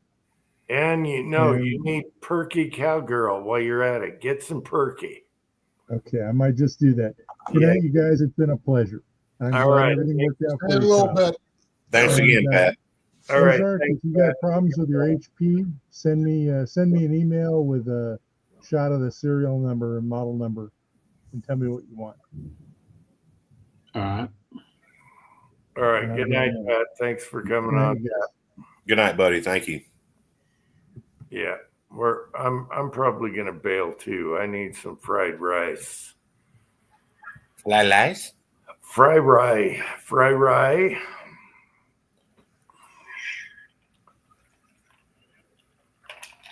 You're killing me, Smalls. Anyway, that Perky Cowgirl is, if that's your thing, you want like that kind of. Oh my God, yeah. Perky Cowgirl right there, Wasatch. Wait. Do it again. Perky Cowgirl, Wasatch Distillery in North Salt Lake. Yeah. Hell yeah, if you guys can get it. If you like liqueurs, It really, if you compare it like to Kahlua, you're like, no, this stuff tastes like coffee, and man, you put some milk or whatever you want to do. Oh my God. I couldn't believe it. I've only had 2 sips of it, and the thing's almost gone. Anyway, They make gin, bourbon, and coffee liqueur. Oh, and vodka, hidden vodka. well, my favorite vodka locally is Five Wives. It's made with corn with mountain water, and I didn't think corn vodka would be good. Oh my God, it is good. And then I would have to give the Japanese vodka a bigger thumbs up because that shit is amazing. And that's rice vodka. And so's the price tag, I'm sure. Yeah, oh yeah. And it's rice vodka. And it is amazing. That shit you drink straight, you know. Yeah. But Jim, local Five Wives. Jim, you can go do a tour and have free tastings. Oh, yeah, but I'd have to drive a couple hours, yeah. No, the son would. Tell him he's the designated driver. Yeah, but he'll also have to put his pants on. Yeah. Yeah, but oh man, if Tastings are $5 a person. That's cheap. $5. Mm-hmm. I thought you said free tasting. Tour the distillery and the $5. Mm-hmm. Oh yeah, hell yeah, that's worth the drive. Yeah. What was it? Perky what? But Perky Cowgirl. I They're right there by the airport. I really like how they called it Perky Cowgirl. Okay, Perky. We know what Perky means. Anyway. We haven't all seen. I know Rollis knows what Perky means. Well, I do believe so, yes. Anyway, I dated a girl once for a short time. Her nipples were bigger than her breasts, but she was perky. Anyway, you can't get a better name than Perky Cowgirl liqueur, coffee liqueur. There's no better name than that. And you got a cowgirl with 2 6-guns shooting in the air. I mean, you don't get any better than that. And that's Utah. Ross, I dated a girl in college. She said her boobs were like 2 eggs fried.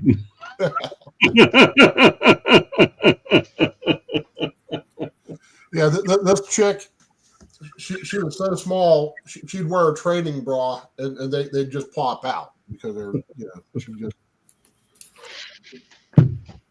And we're not even at 4 hours, Kyle. All right. Shoot, I'd just now be an hour off work. I say you were on from the get-go. You must have been off tonight. Yeah. I'm in search of employment. Oh dear. Yeah. You got any ideas what you're gonna do, what you want to do? I got some fingers out. What it boiled down to is I was up all night taking care of my wife before her surgery. And then I went to my buddy's house and reassembled the top half of a Dodge minivan, resealing the intake and all. And I came back and thought I could get me a 30-minute nap before I had to get in the shower. Those famous 30-minute naps. That didn't work out. And I showed up an hour and a half late, and my boss was like, just go back home. We don't need you. I'm like, okay. And I've been getting phone calls every damn day. Can you please call Pete and ask for your job back? Yeah, there's that shop that's up there off about exit 306. Oh, Freightliner? No, it's a Kenworth. It's a Packard. It's I think it's what, They still got the Packard up there? yeah. You go up. You take 306 exit. Yeah. From- Turn by the McDonald's. Yeah, you turn, you go left, and it's just up the road there. There's a bank and stuff. It's where they did all that new intersection work a few years ago. Yeah, I didn't know MHC still had a place up there. Yeah, it's I had my truck worked on up there about a year and a half ago. They're the only ones who were able to fix. Yeah, they're the only ones who actually was able to get the truck fixed. It was only towed 4 times. Well, it happens. Thank Yeah. God for emissions. This is computer stuff. The truck was fine. The computer was screwed up, so I needed a new switch. Literally, I was towed 3 times because of a bad switch. But yeah, it's just a little spot right there. I know exactly where you're talking about. So they seem to have their shit together. So, and I just don't know if I want to work for Kenworth. uh, I mean, it's fine working for Peterbilt, but no offense, but anybody drive a Kenworth would suck up. I don't. I drive what they pay me to drive. You drive what they give you, right? Yeah, I did. I did lease a T600 once, but I can't stand a Freightliner, but I put 150,000 miles on one in a very short time. the back at the turn of the century, the company I drove for, that's all he bought was Freightliners. So, yeah, I did plenty of Freightliners and Detroit Series 60s. So, then, but you can always make marble countertops there at the LX facility, just a little further up the road. Yeah, I know where that is too. I don't think that'd be a good job for a man with Parkinson's. You want your countertop all chattered up? Well, you can always work on You feel the guy that pours the resin, makes it good and wavy. Right? for as much product as they throw out.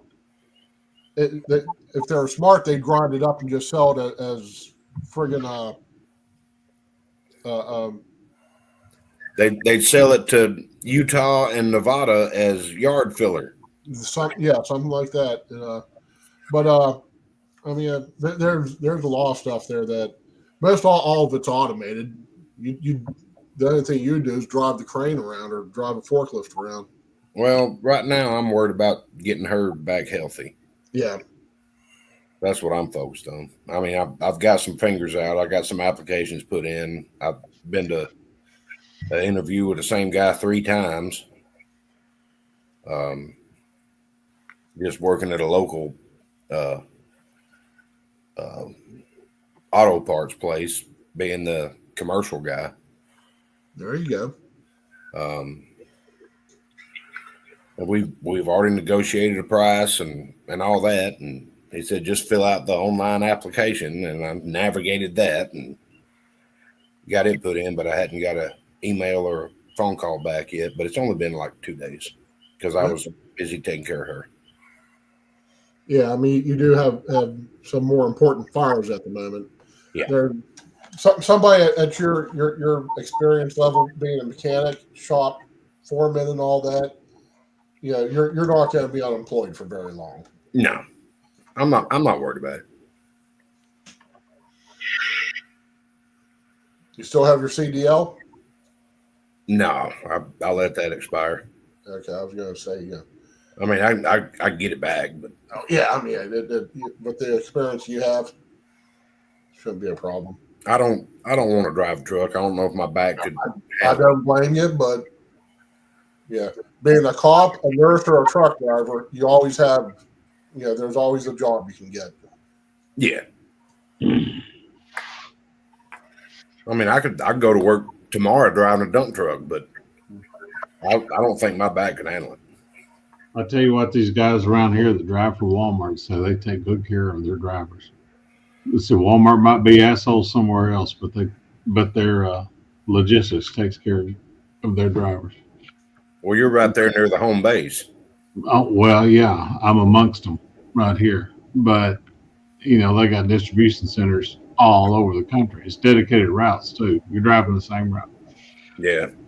There, I mean, I love driving a truck. We had the same route every week, and we'd leave out Sunday morning and be back midday Wednesday, have the rest of the week off. I think they drive Good movie. Volvos and Freightliners. Mm-hmm.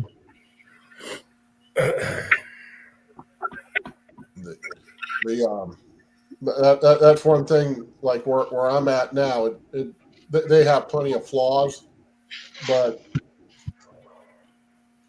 just the people I'm working for, the money I'm making, you get the good balance. I've worked for enough shit companies to know that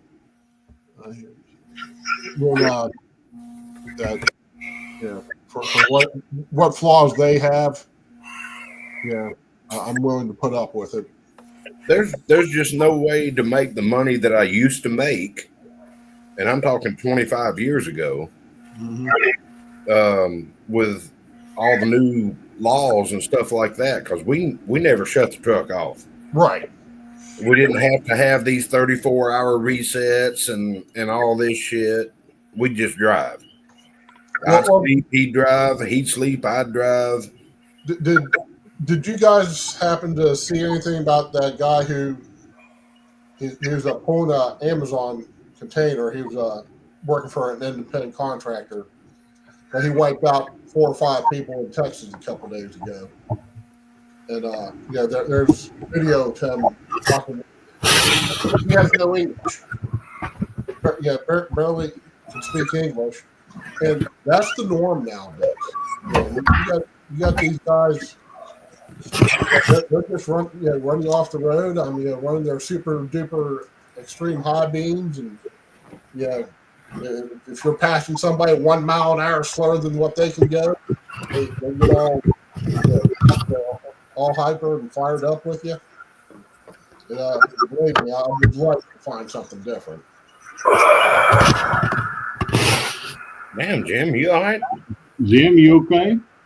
Yeah, I just came back from the garage. What are you talking about?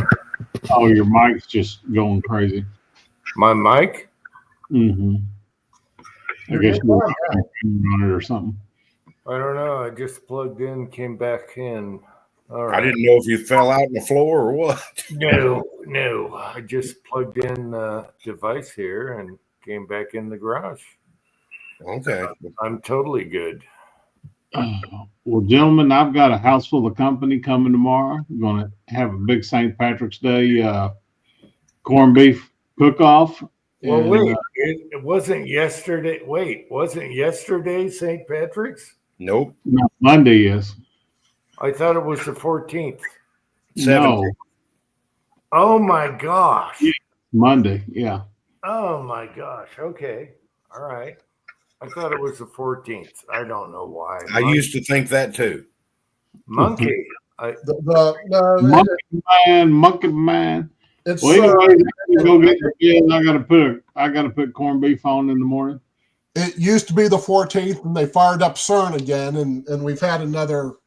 We've slipped again somewhere. Oh my gosh, you guys are right. I looked at my calendar. I thought it was the 14th. The 14th is Holly Day, Holi. What the hell is that? What is Holly? It used to be Heath. Now it's Holly. What is Holly? I see what you did there, Marvin. Yeah, you guys are right. We luckily I didn't get pinched because it's the 17th. Okay, so no wonder my wife didn't pinch me. All right. So hey, let's shut her down. I need to eat anyway. I'm gonna go finish seeing those bullets, and then go to bed. Wow, I thought it was the 14th. I'm No, sorry. it's Monday. Yeah. Yeah, I always thought it was the 14th also. So I mean, Yeah, what the hell? It's the 17th. What is holiday? What the hell is that? Anyway, It's a holiday. yeah, whatever. All right. Everyone in the side chat, I love you all. And everyone that came on tonight, love you guys. Any last words before we go? Have a good weekend. What's left of it. Yep. Enjoy yourselves and be safe. And we love you. Yep. Be safe, have fun, and good to see everybody. All right. And I wish I was eating Ozark's food. He's been cooking for days. Oh my God. It's so good. Anyway. Hey, we got Irish butter to go on that rye bread. Oh, rye bread is my favorite toast. For a brekkie, a rye bread, toast, eggs, bacon, a sausage, whatever. Yeah, hash browns. There's All right, that squeaking ass bird again. and yeah, that bird would be gone. The squeaky wheel bird. Call it squeaky. I don't know. Squeaky, If I could find it, I would shoot at it. Mhm. squeaky, squeaky. Well, I try shooing it first. Just make sure it doesn't nest. Anyway, love you guys in the side chat, everyone that came on, and we'll see you next time. And everyone do a foo right about now. Ready? A foo!